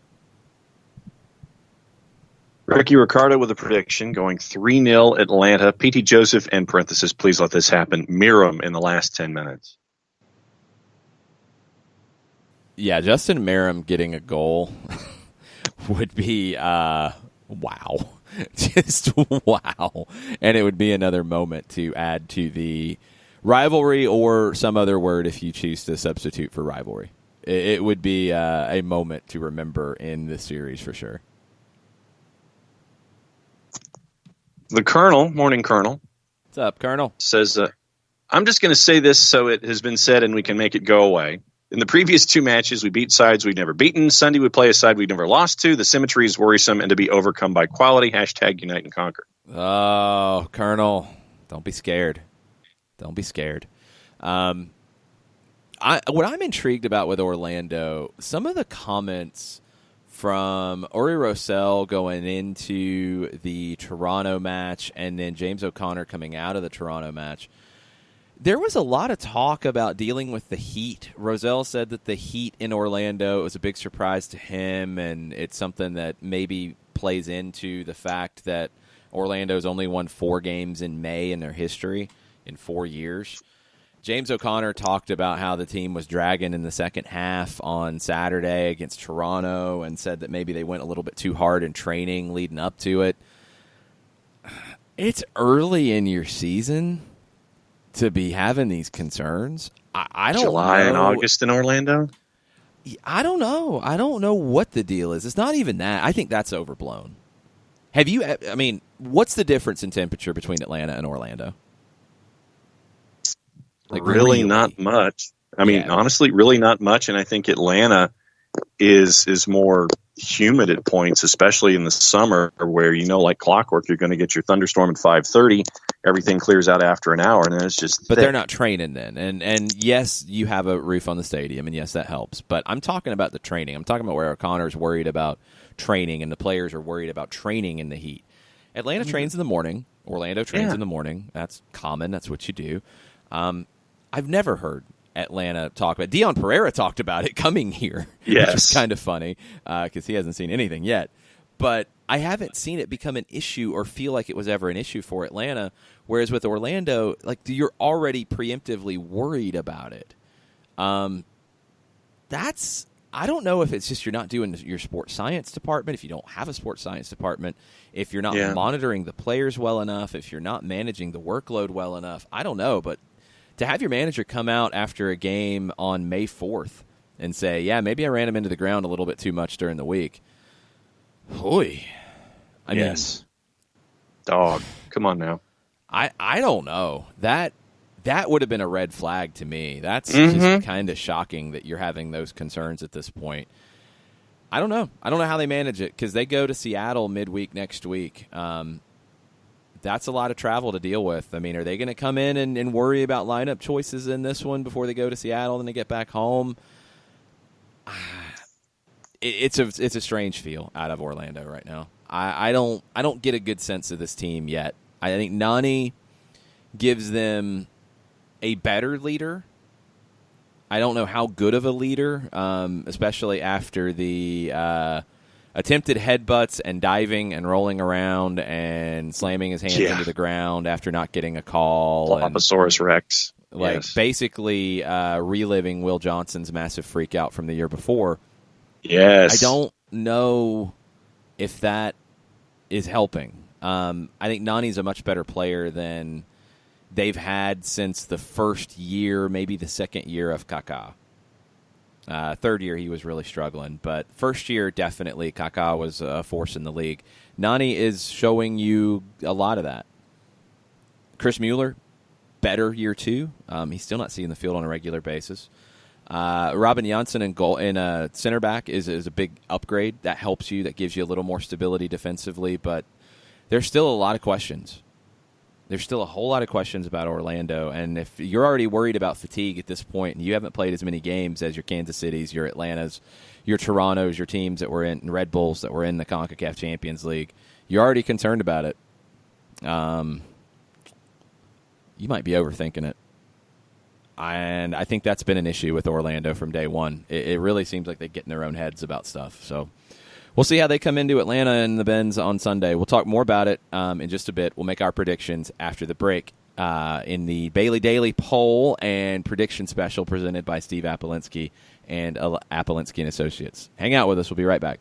As a business owner, you know that every year brings new challenges and opportunities. The success of your business demands expertise and focus. And Country Financial can help you keep that focus by helping ensure you have the right insurance protection in place to meet your goals. Jason Wright can help you create a customized insurance plan that has coverages designed just for your business. Give Jason a call at 678-568-6871 or reach him on Facebook at Jason Wright Agency. Coverages vary by state. Policies issued by Country Mutual Insurance Company, Bloomington, Illinois.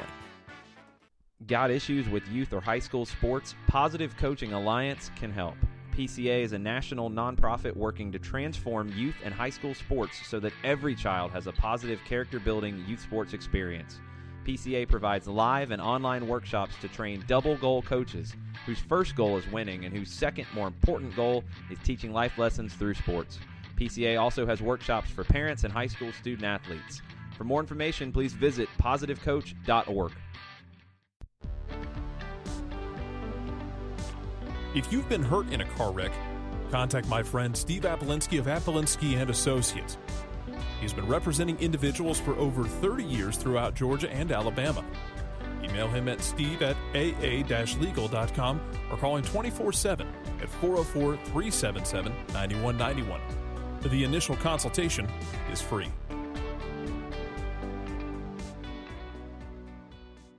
I adopted Bento in 2010 from a shelter. This cat makes me make art. He's always motivating me to draw pictures of him. He just is motivating artistically. He's my best friend, but a lot of people know him as Keyboard Cat. Keyboard Cat, YouTube star and shelter pet. Amazing adoption stories start in shelters. Start yours today. Visit theshelterpetproject.org to find a pet near you. Brought to you by Maddie's Fund, the Humane Society of the United States, and the Ad Council.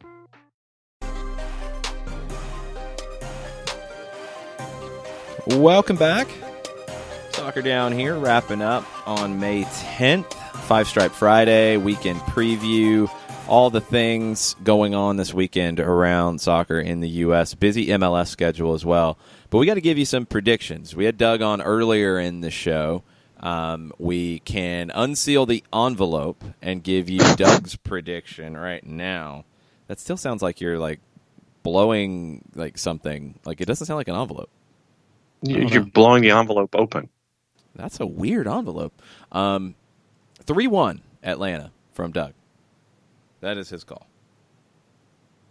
What do we have from Jarrett? I think Jarrett has chimed in. I thought he did too. So now, of course, I have to find it. And so I'll find it, but I'll give, tell you what, you give your prediction while I find Jarrett's tweet. Okay. I think this is all subterfuge from John and trying to keep a trophy, but that's fine. I'm behind. How can it be subterfuge if I'm behind? You're trying to change things up. You're trying to play mind games like Mourinho. I know how you act. I believe that Atlanta United will win this match, and I believe they'll win it comfortably. I think Orlando is already in their own head about their May swoon and about fatigue and worries about schedule compression.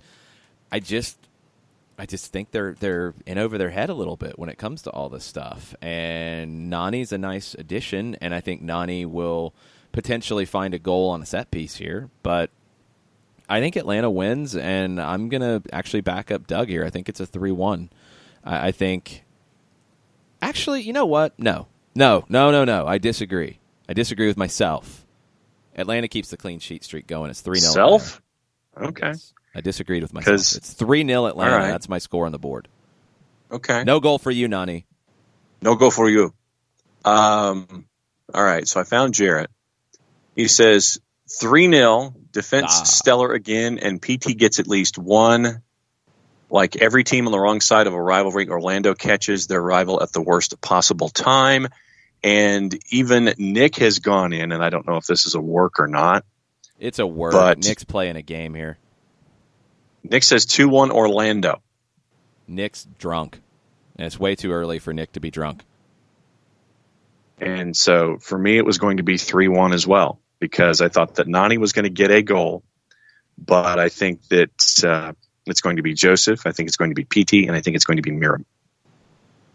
Yeah, I think there is a surprising goal scorer. I don't know who it is, but it could be a Merrim. It could be a Miles Robinson. It could be a Parkey. I mean, LGP off a set piece. LGP off a set piece isn't even surprising at this point. I think it's somewhat expected.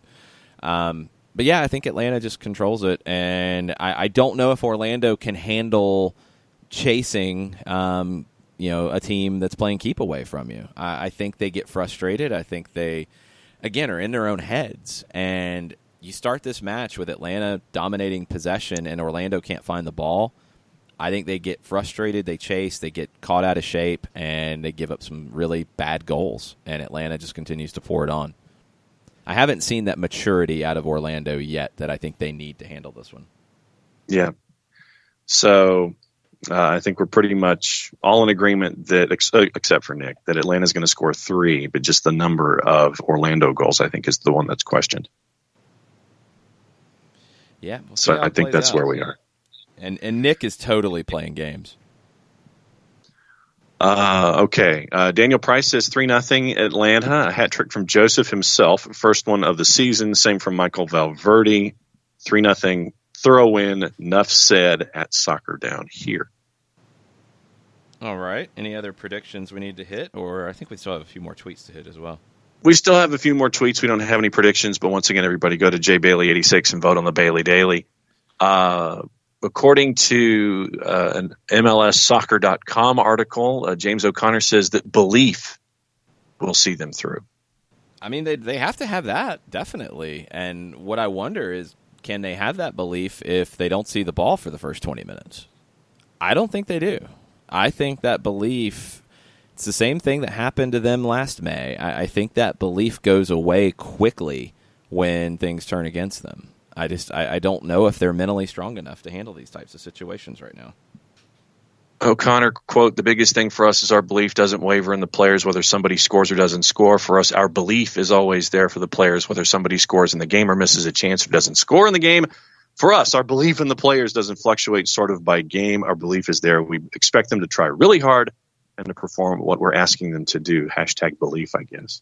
I wonder what the belief is amongst the players. I mean, it's one thing for your manager to say belief a whole lot of times, and I don't know if he's trying to convince himself or convince the players, but it's not about the manager having the belief. It's about the players on the field. And I think that's been lacking from Orlando, honestly, since year one. And we'll see if that changes. The Colonel says it seems a proper play by Frank DeBoer would be to give Justin Meram significant minutes against his former team. That would be a trolling play, and it would not surprise me. I mean, Justin Meram, I think he fits this system like a glove. I think he's the type of winger that Frank DeBoer likes because he's a guy who wants to go 1v1, wants to make things happen, and you bring him on either for Gressel or Villalba if you want to rotate a little bit, and I don't think you miss a beat. I think Meram can come into this team straight away and have a good impact. So if he comes on and he gets a goal against Orlando because you know he's going to be motivated, that would be pretty funny. Yeah. Trains wanted us to discuss the Athletics' Jeff Schultz wading into the PT report on locker room sanctity. Okay, so there's been a lot on this. Felipe has definitely struck a chord here. There's been a lot of conversation, and Jeff Schultz is one of them who has been involved. He's not the only one. He originally, I'm trying to go back to his first tweet and comment on it because I want to start from there. There's actually a lot of commentary about this. And it's been really interesting, the differences between the responses. I think some people have been probably too harsh on Jeff Schultz here with some of the things he said because he said initially, man, there's a lot of stuff. I'm scrolling way back to find this. Jeff has been very busy. Okay, he started with this. This is a great read. And he quote tweeted Felipe's article. Easy to understand players' tough adjustment, but this is reality if you're going to play in the U.S. Also, it shouldn't be lost that the locker room isn't open for a long period. I don't think there's anything wrong with that statement. I don't think there's anything unfair about it. It is the way that the U.S. is going to be, and it is the way that Major League Soccer is going to be, and I don't see that changing right now. So yes, players have to adjust to it, 100%. What's interesting, and something that I think some people have really lost in all of this, is Felipe talked about it in his article. He mentioned, the incident that Pitti had referenced about one of the media colleagues being disrespectful. And it was not an American reporter who doesn't understand locker room culture or anything like that. It was Andres Quinones, who has been in the market for a long time with Univision. Full disclosure, I've known Andres for, going on 12, 13 years. Long time. Andres has covered the local game, whether it's in the Latino leagues or your Atlanta Silverbacks or Silverbacks Reserves or NPSL or what have you.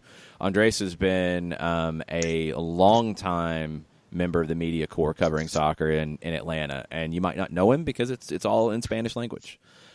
He's also an anchor on Univision and one of the leading media members in Spanish language media in Atlanta.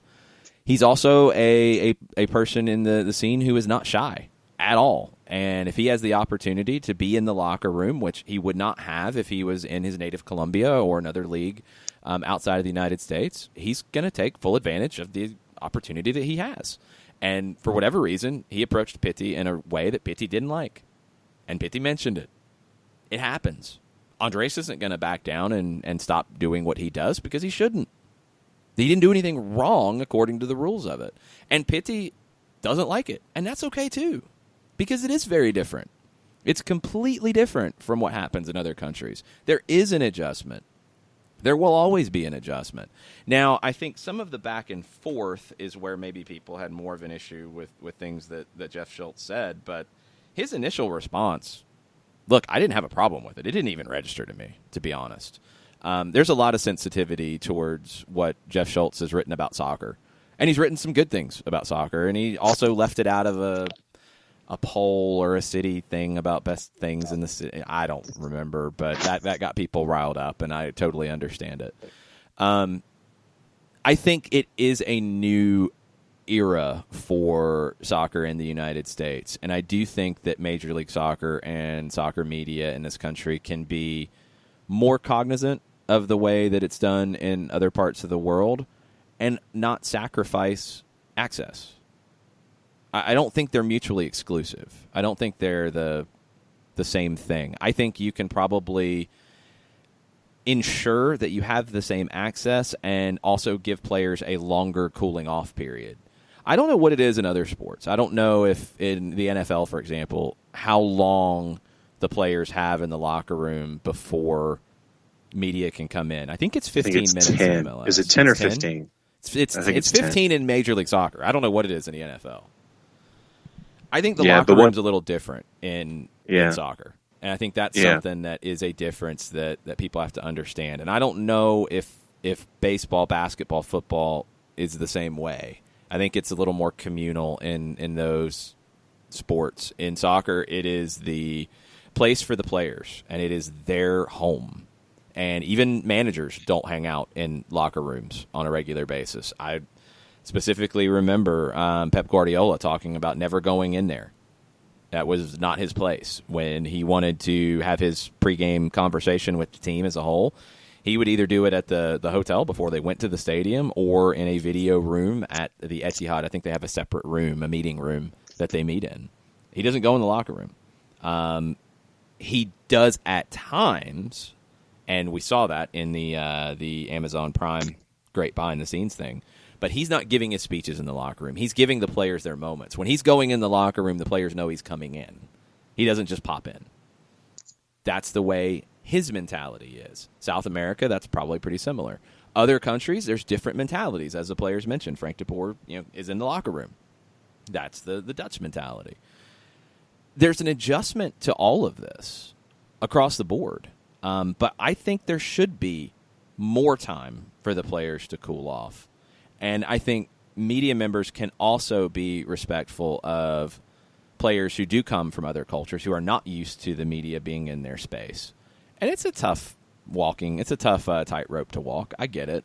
But I think there's been a lot of reaction to this that has been wrong. I didn't think Pitti was out of line with anything he said. He said, look, it's different. It's an adjustment. Like, I'm not used to it. And did he say he doesn't like it? I think he did. That's fine. I think that, yeah.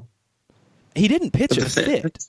Like, no. He didn't say, like, well, I'm never talking to anybody because I don't like this. It was, look, I don't like it. It's different.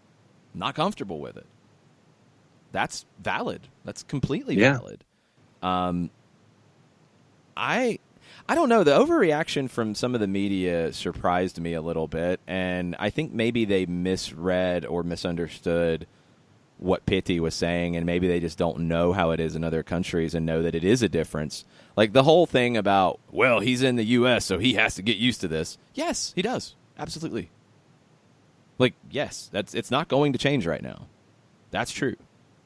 Doesn't mean you have to be a jerk about it. Doesn't mean you have to stomp your feet and say, no, this is the way it is. Like, maybe everybody can take an opportunity to look at this and say, well, is this what we want it to be going forward? Or if this is it, how can we work in this construct to get the best material? Because at the end of the day, and I mean, John, you can speak on this, is if the player's not comfortable with the situation, they don't like, having their space, invaded a little bit that quick after a game. They want to cool down. It's an emotional game. They want some time, and I guess they could go, to the training room or what have you.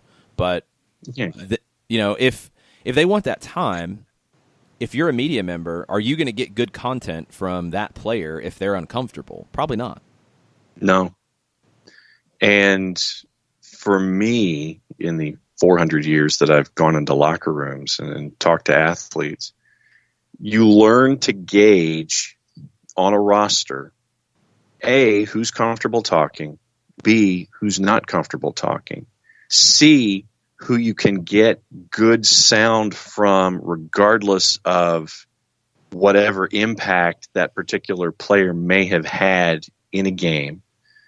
And you can always get your work done, even if the desired focal point of a particular game is uncomfortable talking. You can have those who are closest to him express what's going on just as well as everybody else. So I think that there's got to be, for me, just a middle ground here in understanding. Some folks are very uncomfortable in front of the camera. Some folks are having, it takes a while for some folks to adjust to the notion of the constant media access that we have here in the United States. I remember Thierry Henry, when he went to go play for Red Bulls, he was startled at the amount of media availabilities that MLS had for players on even on a daily basis, whether it's shooting video or what have you.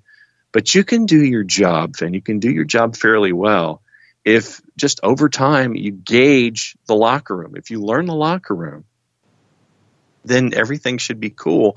And there's a middle point that can be gained, and you still get quality. You still get quality sound out of a locker room, and you can still get quality storytelling out of a locker room.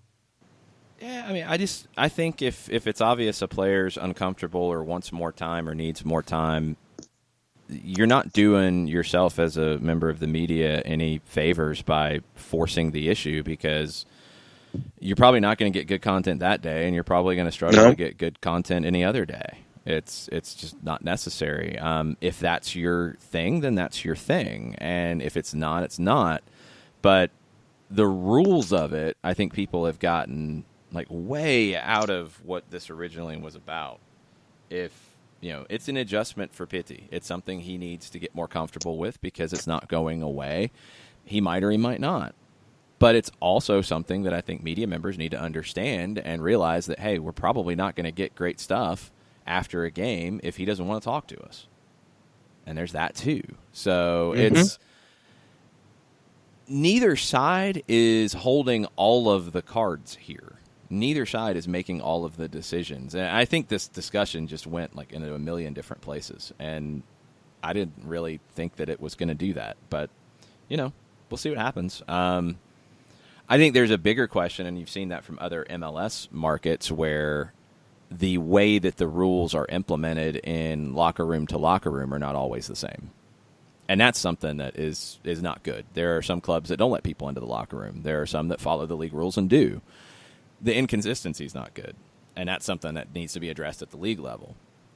Do you want to go to a mixed zone type of thing? Is that something that the league would rather do? I don't know. I don't know if that would be welcomed in a media environment in the United States that is not typically, I guess, used to that as much. Is that correct? I mean, that's more of an international thing, not really much of a U.S. thing.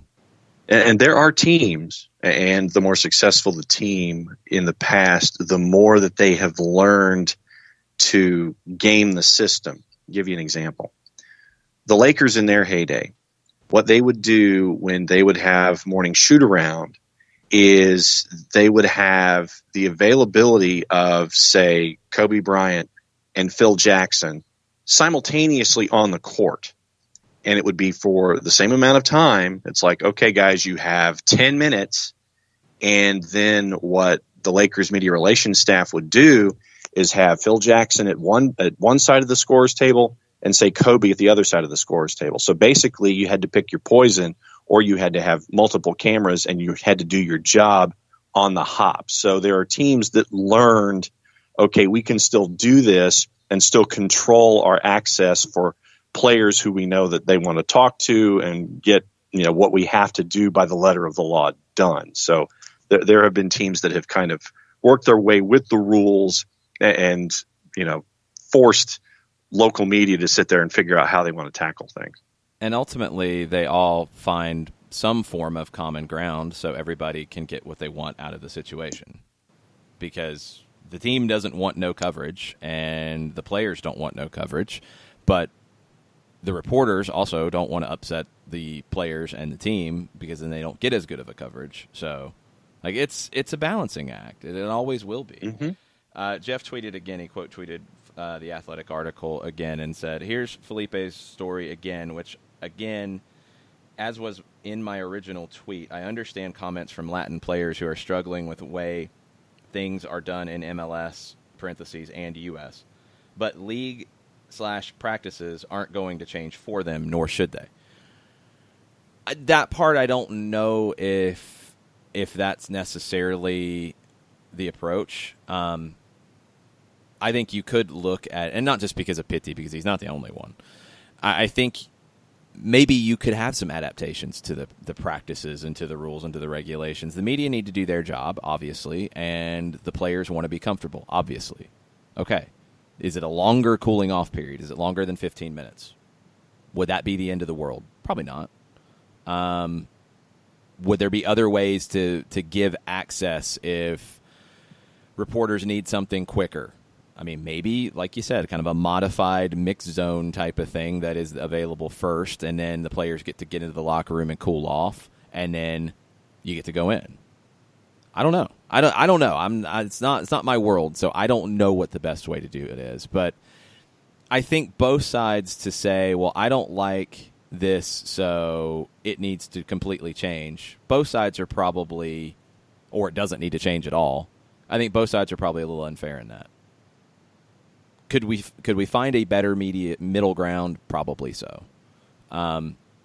But also, I think there, and in some of Jeff's comments, I don't know if he understood the differences too and around the world between how the game's covered in Europe versus how the game's covered in South America. Because that would be my first question. Yeah, and I think he kept saying European, and that's what you might know the best. But Pitti's coming from South America, where it's completely different. And you think, as Tata Martino talked about in Barcelona, how crazy it was, and as we've seen in Barcelona this week, how crazy it is. That's a challenge. And, could you have locker room access there with the way that the media handles things? That would be really crazy.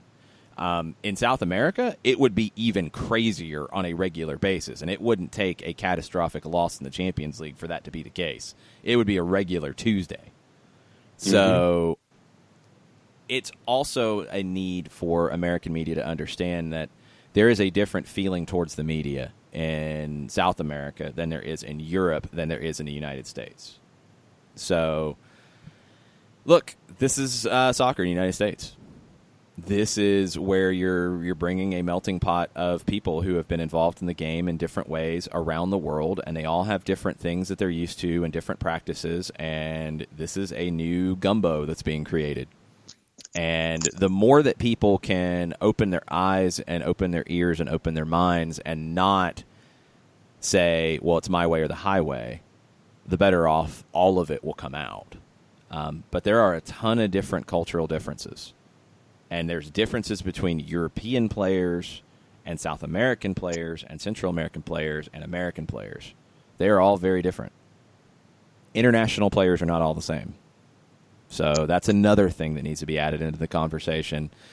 I hope it sparks a conversation, and I hope they find a way to make it more comfortable for everybody concerned. But the more that people dig in their heels on it, the less probable that's going to be. Trying to see what we have left on the Twitters before we go. And Stunner says that he truly appreciates the access we get to players. It's very American to think we're owed this instant reaction and feedback, though. But what journalist has ever improved their access and trust with players by calling them out and wagging their fingers? ?